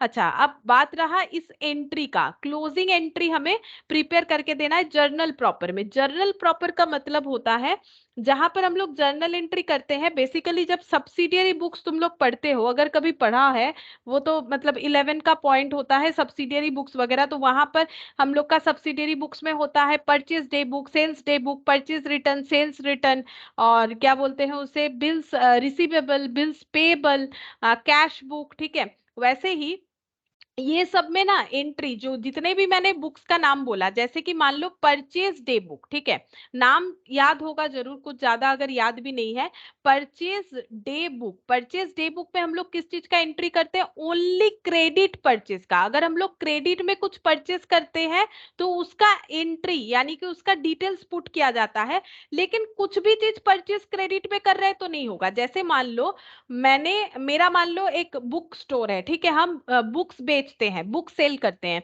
तो अगर हम बुक्स क्रेडिट में परचेज कर रहे हैं तो परचेज डे बुक में लिख सकते हैं। मान लो मैंने एक लैपटॉप खरीद लिया ताकि हम जो है अपने मतलब जो भी कस्टमर आते हैं उनका डिटेल्स वगैरह रख सके, तो मैंने एक लैपटॉप खरीद लिया क्रेडिट पे, लेकिन वो यहाँ पर नहीं आएगा क्योंकि वो मेरा बिजनेस एक्टिविटी से, मतलब वो मेरा बिजनेस नहीं है, लैपटॉप बेचना मेरा बिजनेस नहीं है, तो बेसिकली सिर्फ मर्चेंडाइज गुड्स जो है वो यहाँ पर आता है। ठीक है, मतलब जिस चीज में हम लोग डील कर रहे हैं वही हम लोग का परचेज डे बुक में आएगा। इसी तरीके से purchase return, sales day book का अपना अपना फीचर्स होता है, तो जो भी डेटा ना तो परचेज डे बुक में आएगा, ना तो परचेज रिटर्न में, ना तो सेल्स डे बुक में, ना तो सेल्स रिटर्न में, ना तो बिल कैश बुक में, ना तो हम लोग का बिल्स रिसीवेबल या बिल्स पेबल, ये सारे बुक्स में जो एंट्रीज नहीं आता है वो जर्नल प्रॉपर में आता है। ठीक है, जर्नल प्रॉपर जो है उसी को बोलते हैं। अगर एंट्री मेरा परचेज डे बुक में भी नहीं गया, जो है परचेज रिटर्न में भी नहीं गया, सेल्स डे बुक में भी नहीं गया, सेल्स रिटर्न में भी नहीं गया,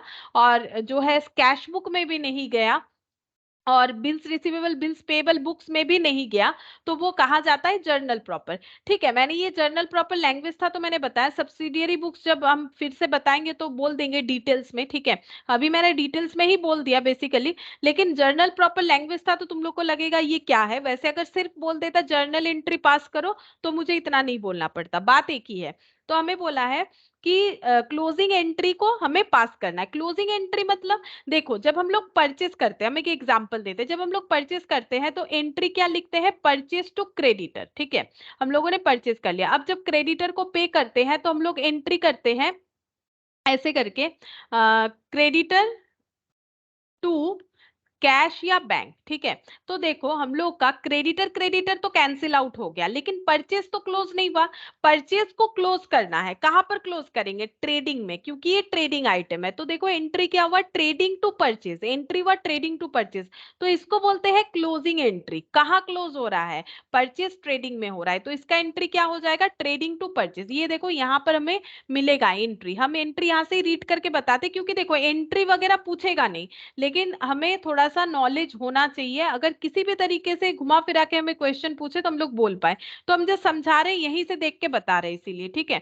ये देखो यहाँ पर क्या दिया हुआ है, मैंने जो पहला एंट्री बोला वो हम बताते हैं। ये देखो ट्रेडिंग टू परचेज, ठीक है, ये एंट्री मैंने बताया। फिर तो ये कंबाइन किया हुआ है, तुम लोग पढ़ के समझ जाओगे। ट्रेडिंग टू परचेज 6 लाख हो जाएगा। अच्छा, अब हम जो भी बताते जा रहे हैं यहाँ से हम मैच करवाते जाएंगे। ट्रेडिंग टू परचेस हो गया। फिर ट्रेडिंग टू ओपनिंग स्टॉक, ये भी देखो ट्रेडिंग टू ओपनिंग स्टॉक या ओपनिंग इन्वेंट्री, ये भी दिखेगा तुम लोग को। Trading to opening stock, trading to purchase, ठीक है। अच्छा, और क्या एंट्री होगा देखते हैं। यहाँ पर देखो, यहाँ पर हो जाएगा trading to carriage inward, trading to wages, ठीक है। Trading to carriage inward, trading to wages, check करो है कि नहीं। ट्रेडिंग टू कैरेज इनवर्ड, ये देखो ट्रेडिंग टू वेजेस। तो मैंने ट्रेडिंग टू जितने भी एंट्रीज बोले वो सब यहाँ पर दिख रहा है। तो बेसिकली ये क्या है? क्लोजिंग एंट्री है। परचेज जो ओपन था वो क्लोज हो जाएगा कहाँ? ट्रेडिंग में। वेजेस ट्रेडिंग में, ओपनिंग इन्वेंट्री ट्रेडिंग में, कैरेज इनवर्ड ट्रेडिंग में। और किस तरीके से होगा? सेम तरीके से होगा जैसे मैंने परचेज का बताया। वेजेस भी जब हम लोग पे करते हैं तो वेजेस टू कैश करते हैं, ठीक है। अब वेजेस को कैसे क्लोज करें? तो फिर वो ये एंट्री हो जाएगा ट्रेडिंग टू वेजेस करके। ये देखो being the transfer of balances of opening inventory, purchase and wages account, ये सब ट्रांसफर कर दिया। अच्छा, और क्या एंट्री हो जाएगा? बाई साइड में देखो sales to trading, closing inventory to trading, ये दोनों हमें डेटा मिलेगा। सेल्स टू ट्रेडिंग और क्लोजिंग इन्वेंट्री टू ट्रेडिंग, यहां पर देखते हैं। ये देखो सेल्स टू ट्रेडिंग और क्लोजिंग इन्वेंट्री टू ट्रेडिंग, ठीक है। अच्छा, हाँ, यहाँ पर एक चीज हमें देखना चाहिए कि सेल्स का एंट्री हम लोग कितने से कर रहे हैं? 10 लाख से कर रहे हैं कि 11 लाख से? तो सेल एक्चुअली जितना है उतने से ही होना चाहिए। तो सेल हम लोग का 10 लाख हुआ है, तो 10 लाख से ही एंट्री होना चाहिए। चेक करके देख लो। ये देखो सेल का एंट्री हम लोग का 10 लाख से हुआ है, और यहाँ पर परचेस का भी 6 लाख से हुआ है। मतलब ट्रेडिंग टू परचेस, चेक करके देखो एक बार, ट्रेडिंग टू परचेस 6 लाख से हुआ है। तो हम लोगों ने ये पूरा एंट्री जो है समझ लिया कैसे करके हो रहा है। यहाँ पर भी एंट्री मैंने समझा दिया, ये भी समझा दिया। अच्छा, बचा कौन सा एंट्री बचा हुआ है? यहाँ पर देखो ऊपर 2 एंट्री बने हुए हैं, ये हमें समझना पड़ेगा। ये तो रिटर्न का है। तो रिटर्न का एंट्री क्या होता है? जब परचेज रिटर्न होता है तो एंट्री क्या होता है? एंट्री होता है रिटर्न टू परचेज। सोच के देखो, नॉर्मली जब तुम लोग परचेज रिटर्न का एंट्री करते हो तो क्या करते हो? Return to purchase. अब रिटर्न को रिटर्न आउटवर्ड लिखना है, तो रिटर्न आउटवर्ड टू परचेज 72,000, देखो वही किया हुआ है, return outward to purchase, return का एंट्री, ठीक है। रिटर्न का एंट्री करने से परचेज को इंपैक्ट दिखा रहा है। और सेल्स का क्या होगा? सेल्स रिटर्न का एंट्री जो होता है, सेल्स रिटर्न का एंट्री क्या होगा? Sales account debit to sales return 1 lakh, ये देखो sales account debit to sales return या रिटर्न इनवर्ड, जो भी लिखना चाहो। ये सब हो गया, ये पूरा ट्रेडिंग अकाउंट का एंट्री हो गया। अब इसके बाद ट्रेडिंग अकाउंट हमें क्या बताता है? प्रॉफिट है कि लॉस? तो प्रॉफिट आया है 4,20,000, तो इसका एंट्री क्या हुआ? Trading to gross profit. अगर ग्रॉस लॉस होता तो बाई साइड में आता। ये देखो ट्रेडिंग टू ग्रॉस प्रॉफिट, ठीक है। और ये ग्रॉस प्रॉफिट कहाँ ट्रांसफर होता है? पीएल में। ग्रॉस प्रॉफिट कहाँ ट्रांसफर होता है? पीएल में होता है, इसीलिए नेक्स्ट एंट्री किया हुआ है देखो, gross profit account debit to profit and loss account, ये पीएल में हम लोग ब्रॉट डाउन करते हैं। तो एक्चुअली क्लोजिंग एंट्री का मतलब कुछ और नहीं, ट्रेडिंग पीएल में आइटम्स कैसे क्लोज हो रहा है वो बताया जा रहा है, और कुछ नहीं, ठीक है। तो ये जस्ट तुम लोग को एक बार समझाने के लिए मैंने बता दिया। अच्छा, इसके बाद हम लोग का प्रॉफिट एंड लॉस अकाउंट आ रहा है, जिसके बारे में मैंने तुम लोग को बताया भी है। प्रॉफिट एंड लॉस अकाउंट जो है वो हम लोग क्या करते हैं? नेट प्रॉफिट कैलकुलेट करने के लिए करते हैं। ये देखो यहाँ पर मैनेजमेंट एक्सपेंस बोल के लिखा है, मतलब वही ऑफिस एंड एडमिनिस्ट्रेशन एक्सपेंसेस का बात हो रहा है। यहाँ पर इसको और भी अलग पार्ट में डिवाइड किया है इन्होंने, मेंटेनेंस बोल के भी एक हेड बना लिया है। मतलब जैसे रिपेयर्स वगैरह का, तो मेंटेनेंस, सेलिंग, डिस्ट्रीब्यूशन, मैंने 2 पार्ट लिखा था, यहाँ पर और एक छोटा सा पार्ट डिवाइड कर लिया है मेंटेनेंस एक्सपेंस बोल के। और यहाँ पर देखो other income, non trading income, abnormal gain. अब ये तीनों का डिफरेंस हम बता देते हैं। अदर इनकम मतलब यानी कि नॉन ऑपरेटिंग इनकम, जैसे मैंने तुम लोग को नॉन ऑपरेटिंग एक्सपेंसेस के बारे में बताया, वैसे नॉन ऑपरेटिंग इनकम भी होता है जिसे हम लोग अदर इनकम बोलते हैं। मतलब इसका मतलब जैसे मान लो हम शेयर में पैसा लगा रहे हैं और शेयर बेच के मेरा एक इनकम हुआ, या फिर मैंने कहीं एफडी कर रखा है, उससे मुझे मान लो इंटरेस्ट मिला, तो ये जो मतलब मेरा इनकम हो रहा है, क्योंकि मेरा एक्चुअल काम क्या है, टीचिंग, मेरा प्रोफेशन है टीचिंग, मेरा यही मेन टास्क है। अब अगर इसके अलावा मेरा कोई सोर्स ऑफ इनकम है तो उसे बोला जाता है अदर इनकम, ठीक है। जैसे मान लो discount received, commission received, interest received, तो इसको हम लोग बोलते हैं नॉन ऑपरेटिंग इनकम या फिर अदर इनकम। अब नॉन ट्रेडिंग इनकम का मतलब ये देखो, ये नॉन ट्रेडिंग में, अच्छा ये नॉन ट्रेडिंग कर दिया है, इसे अदर इनकम रखा है। ये देखो यहाँ पर बैंक से इंटरेस्ट मिलना, जैसे मैंने एक एग्जांपल दिया, यानी कि नॉन ऑपरेटिंग, ये भी बेसिकली नॉन ऑपरेटिंग में ही होगा, लेकिन ये दोनों को इन्होंने, ये दोनों मिला के हम लोग नॉन ऑपरेटिंग बोल सकते हैं, ठीक है, नॉन ऑपरेटिंग बोल सकते हैं।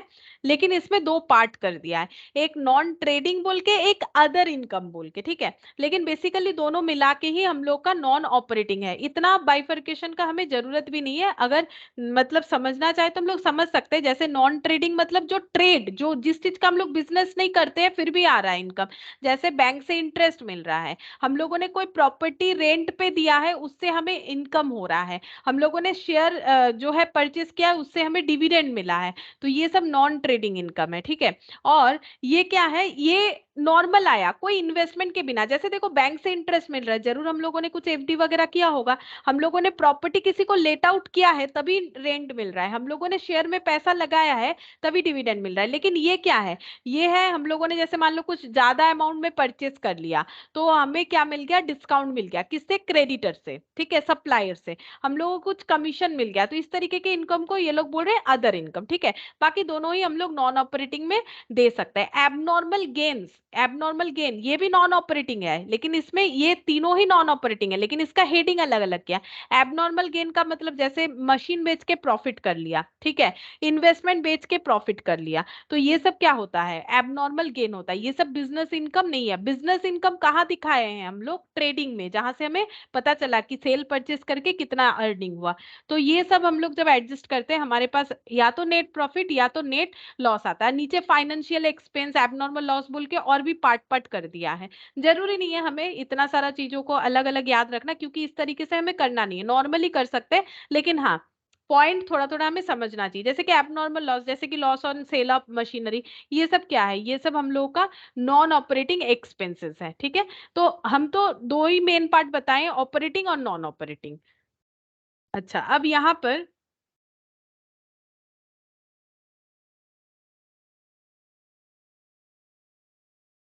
ये वाले क्वेश्चन में आते हैं।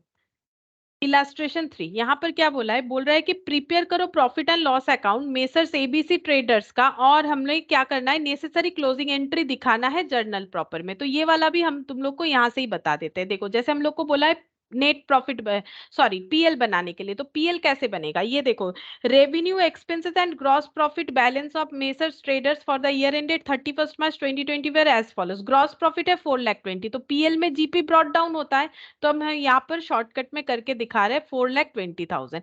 सैलरी ये हम लोग का क्या है, ये हम लोगों का इनडायरेक्ट एक्सपेंसेस है, तो पीएल में आएगा, तो यहाँ पर लिख दिया मैंने सैलरीज कितना, 1,10,000। यहाँ पर क्या दिया हुआ है, डिस्काउंट, क्रेडिट, सीआर मतलब क्रेडिट मतलब इनकम हुआ है, तो बाई साइड में लिखना चाहिए डिस्काउंट 18,000, ठीक है। अच्छा इसके बाद डिस्काउंट डेबिट मतलब डिस्काउंट हम लोगों ने दिया होगा तो डेबिट साइड में आएगा, तो ये हो गया 19,000। बैड डेप्ट, बैड डेप्ट का मतलब है जब हम लोग क्रेडिट में किसी को सेल करते हैं और वो हमें पेमेंट नहीं करता है, तो हम लोग का बैड डेप्ट होता है। बैड डेप्ट यानी कि हम लोग का बैड डेटर, जिसने पैसा नहीं दिया, तो बैड डेप्ट जो है ये हम लोग का डेबिट साइड में आएगा, क्योंकि ये लॉस है, ठीक है, जितने भी एक्सपेंसेस होते हैं, लॉसेस होते हैं, वो डेबिट साइड में आएगा। डेप्रिसिएशन ये एक्सपेंसेस है, इनडायरेक्ट एक्सपेंसेस यहाँ पर आ जाएगा 65,000। लीगल चार्जेस ये भी हम लोग का इनडायरेक्ट एक्सपेंसेस है, लीगल चार्जेस चार्जेस, तो लीगल चार्जेस हो गया 25,000। कंसल्टेंसी फीस, कंसल्टेंसी का मतलब होता है कि जैसे मान लो डॉक्टर के पास गए, कंसल्टेंसी किया कि क्या प्रॉब्लम है, उसके बाद डॉक्टर ने जो है मेडिसिन दिया, तो कंसल्टेंसी चार्जेस लेते हैं डॉक्टर। मतलब जो फीस होता है वो कंसल्टेंसी हुआ ना, कि हम लोगों ने जाके कंसल्ट किया कि ये प्रॉब्लम है हमें, तो कंसल्टेंसी फीस, ये मैंने C/F लिख दिया 32,000। ये भी हमारा यहाँ पर पीएल में आएगा। ऑडिट फीस, ये भी पीएल में आएगा, ऑडिट फी, ये भी हम लोग का पीएल में आ गया 1,000। Electricity 17,000, telephone postage 12,000, stationery 27,000, interest on loan 70,000, सारा का सारा इधर ही आएगा। ठीक है, अब यहाँ पर जगह नहीं है, हम यहाँ से दिखा देते। फिर क्या करना है, ये दोनों को ऐड करके यहाँ से लेस करना है बस, तो हमें पता चल जाएगा कि प्रॉफिट कितना हो रहा है। ये देखो लाइन बाय लाइन लिखना है और कुछ नहीं, बहुत ही छोटा सा क्वेश्चन है, इसीलिए हम यहाँ पर दिखा दे रहे हैं। ये देखो सैलरी, ये मैंने ये लिखा हुआ था, देखो जो भी लिखा हुआ है वो तो हम यहाँ से मैच कर देते हैं। मैंने देखो सैलरी लिखा, discount, legal charges, consultancy fees, जितना लिख पाए। तो ये देखो, ये लिखने के बाद हम लोग को सिंपल यहाँ से बैलेंस करने से तुम लोग को मिल जाएगा 43,000 नेट प्रॉफिट है। ये तो कर ही लोगे। अब बात है कि यहाँ पर फिर से बोला है ना क्लोजिंग एंट्री जर्नल प्रॉपर में बताओ, तो कैसे बताओगे? सिंपल है, अभी तो समझ गए होगे क्या करना है। ये देखो यहाँ पर हमें ऐसे देखना है, PL to salary, PL to legal charges, PL to consultancy fees. देखो यहाँ पर कैसे लिखा है, ये देखो PL to salary, PL to legal charges, PL to consultancy fees, PL to audit fees, PL to electricity charges, PL to telephone postage telegram, PL to stationery, PL to depreciation, PL to discount allowed, PL to bad डेप्ट, PL to interest. जो हम लोग लिखते हैं, entry करने बोला है, वो तो लेजर है ना, तो लेजर से जर्नल में जाना है, बस इतना हो गया। और ये बाई साइड में दो रहेगा, डिस्काउंट रिसिप्ट टू पीएल और ग्रॉस प्रॉफिट टू पीएल। अब जो नेट प्रॉफिट आया उसका एंट्री क्या होता है, क्योंकि वो पीएल अकाउंट में टू नेट प्रॉफिट बोल के दिख रहा है, तो पीएल टू नेट प्रॉफिट 43,000। अब ये ट्रांसफर कहाँ होगा, बैलेंस शीट में कैपिटल में ट्रांसफर होगा, तो net profit to capital, capital में जाके ऐड हो जाएगा, कैपिटल बढ़ेगा तो इसीलिए टू कैपिटल बोल के नेट प्रॉफिट टू कैपिटल बोल के ट्रांसफर हो जाएगा।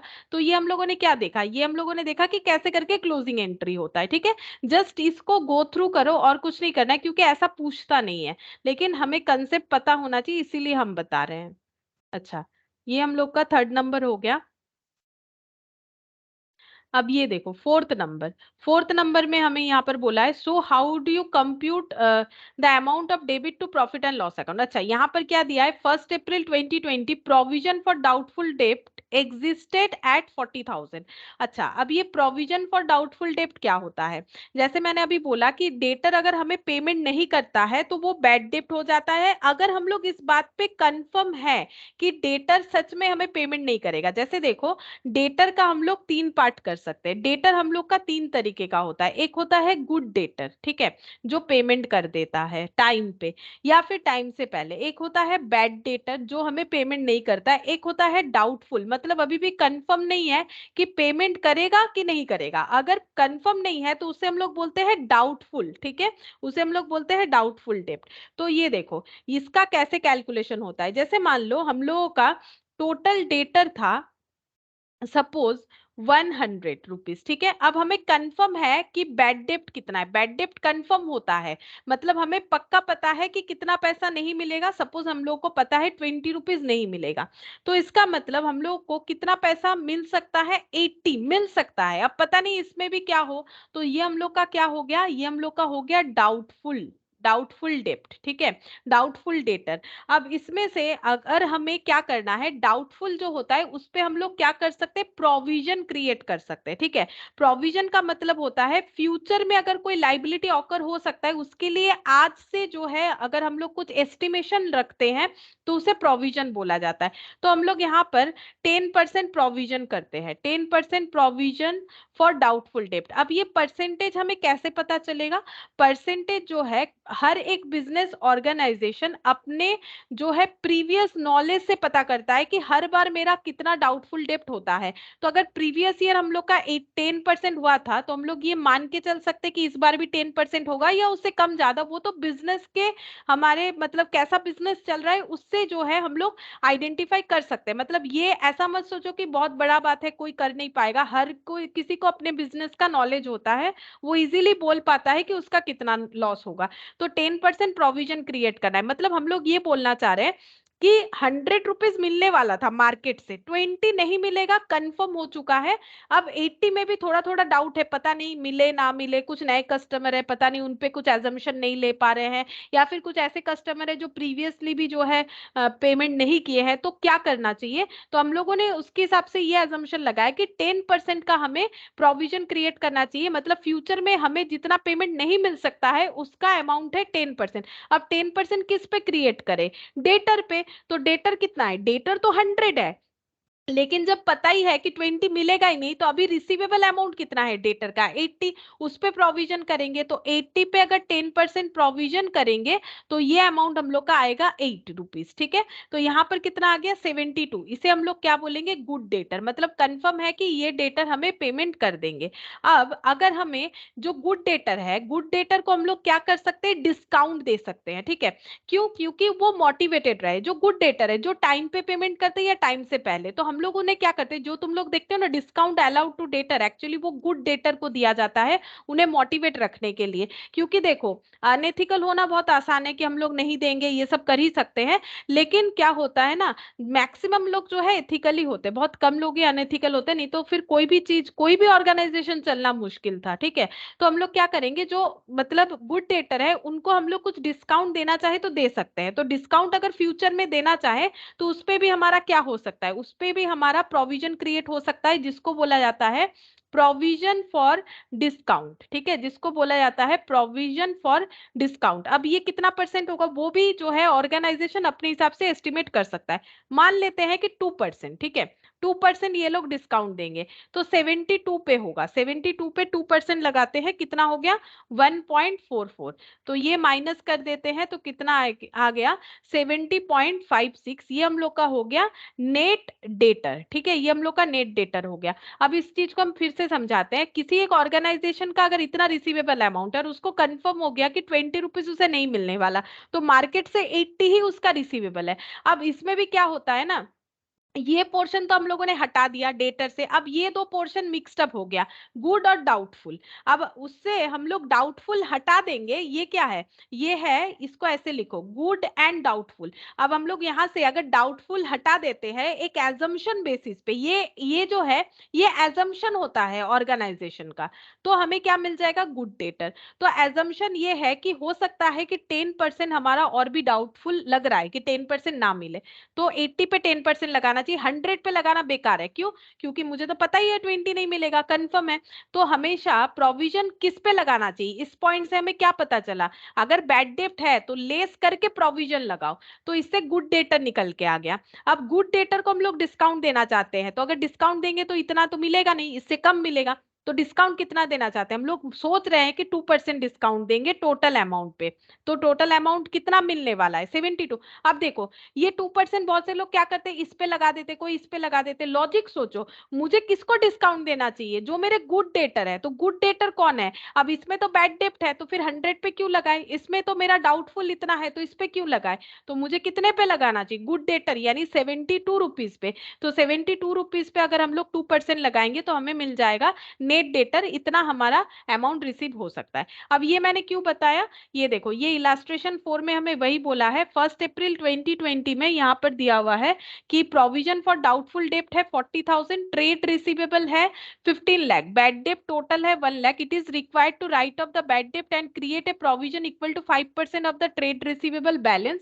सो how you would compute the amount debit to profit and loss account. बोल रहा है कि पीएल में कितना दिखेगा, ये कैसे पता कर सकते हैं हम लोग? तो ये देखो, एक्चुअली इसमें ये अमाउंट हमें कहाँ दिखाना होता है? पीएल में। ठीक है, ये अमाउंट कहाँ दिखाना होता है? पीएल में। ये भी कहाँ दिखाना होता है? पीएल में। और ये कहाँ जाता है? ये पूरा प्रेजेंटेशन के बाद ये बैलेंस शीट में जाता है। ठीक है, अब यहाँ पर जो क्वेश्चन दिया है उसमें हमें कैलकुलेट करने के लिए बोला है कि पीएल में कितना अमाउंट जाना चाहिए।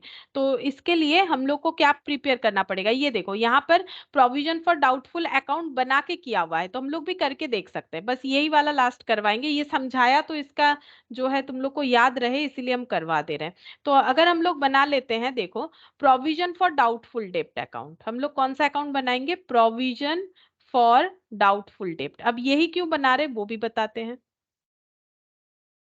क्योंकि इसका बैलेंस दिया हुआ है हमारे पास। ये देखो प्रोविजन फॉर डाउटफुल डेब्ट का बैलेंस बोल रहा है 1 अप्रैल ओपनिंग बैलेंस, प्रोविजन लाइबिलिटी होता है तो ये बाई बैलेंस बीडी हो जाएगा, बाई बैलेंस बीडी। 40,000 का हम लोग का प्रोविजन ऑलरेडी किया हुआ है, क्योंकि हर बार ऑर्गेनाइजेशन करता है तो प्रीवियसली 40,000 हमारा प्रोविजंस पे एग्जिस्ट कर रहा है।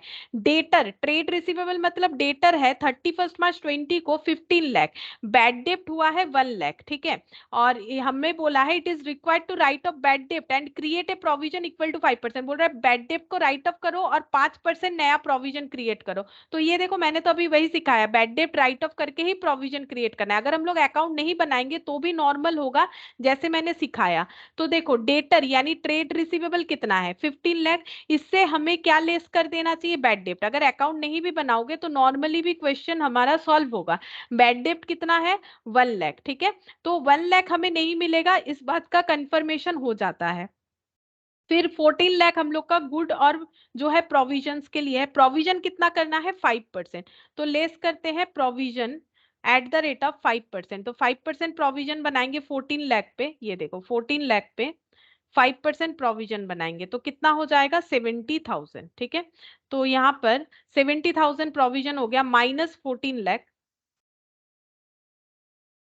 तो 13 लाख 30,000 ये हम लोग का बैलेंस शीट में जाना चाहिए। अब क्वेश्चन ये है कि यहाँ पर बोला है कि बताओ कि पीएल में कितना डेबिट करोगे अमाउंट, ये पूछ रहा है। अब देखो पीएल में कितना डेबिट करना पड़ेगा हमें, करेंटली जो है ये तो हमारा पीएल में जाएगा, ठीक है, ये भी हम लोग का पीएल में जाएगा, लेकिन ये न्यू प्रोविजन है, पहले से 40,000 का प्रोविजन बना हुआ है। तो हम लोग का पीएल में कितना जाना चाहिए, हम लोग का पीएल में 70,000 नया प्रोविजन क्रिएट करना है, लेकिन प्रोविजन अकाउंट में तो ऑलरेडी 40,000 अवेलेबल है। तो इसका मतलब हमें 30,000 जो है प्रोविजंस के तौर पे पीएल में दिखाना पड़ेगा। देखो वही चीज यहाँ पर किया हुआ होगा, ये देखो यहाँ पर ये 1,30,000 किया है टोटल, मतलब 1,30,000 इसीलिए किया है, टोटल पीएल में कितना जाएगा, ये प्रोविजन के लिए जाएगा, प्लस ये वाला 1 लाख मैंने ये लिख रखा है ना, प्लस ये बैड डेप्ट का जाएगा, बैड डेप्ट का 1 लाख जाएगा पीएल में, तो टोटल हो जाएगा हम लोग का 1,30,000, ठीक है। बैड डेप्ट हम लोग का पीएल में क्लोज होगा, और प्रोविजंस जो बना है वो 70,000 पूरा नहीं जाएगा क्योंकि 40,000 ऑलरेडी क्रिएटेड है। तो इसीलिए हम लोग का कितना जाएगा, सिर्फ और सिर्फ जो है प्रोविजंस के लिए 30 और बैड डेप्ट के लिए 1 लाख, वही यहाँ पर किया हुआ है। और इसको अगर अकाउंट के हिसाब से बनाएंगे तो ऐसा हो जाएगा, ये देखो यहाँ पर ओपनिंग में दिखाया मैंने 40,000, क्लोजिंग में कितना होगा, to balance CD closing provision कितना करना है 70,000, ये हम लोगों ने कैलकुलेट किया। अच्छा अब देखो यहाँ पर क्या लिखना पड़ेगा, बैड डेप्ट जो हुआ है टू बैड डेप्ट, ये यहाँ पर लिखेंगे टू बैड डेप्ट, इसका एंट्री हम नेक्स्ट दिन बताएंगे कैसे करके इसका एंट्री यहाँ पर क्यों आ रहा है। तो ये 1 लाख यहाँ पर लिखना पड़ेगा। एक्चुअली बैड डेप्ट जो हुआ है प्रीवियसली प्रोविजन क्रिएटेड है, तो लॉस को जो लॉस हुआ है बैड डेप्ट वो प्रोविजन यूज करके हम लोग एडजस्ट कर सकते हैं। तो यहाँ पर हो गया 1,70,000 और यहाँ पर 1,70,000 लिखो, तो यहाँ पर आ जाएगा 1,30,000 जो कि हम लोग का बाई पीएल बोल के आएगा। और इसका लॉजिक भी हम बताते हैं। देखो हम लोग का 1 लाख का लॉस हुआ इस बार का कंफर्म, और लॉस को एडजस्ट करने के लिए हम लोगों ने पहले से प्रोविजन कर रखा था 40,000, तो 1 लाख का लॉस यहाँ से 40,000 हम लोग ले सकते हैं, मतलब हम लोग का लॉस कितना हुआ 60,000 हम लोग के पास रिकवरी करने के लिए अवेलेबल नहीं है, अवेलेबल 40,000 है। 60,000 हमें इस बार का लॉस हुआ है, 1 लाख नहीं हो रहा है, क्यों नहीं हो रहा है, क्योंकि 40,000 हमारे पास अवेलेबल था ना, उसको यूज कर सकते हैं सेट ऑफ करने के लिए, तो बचा 60,000।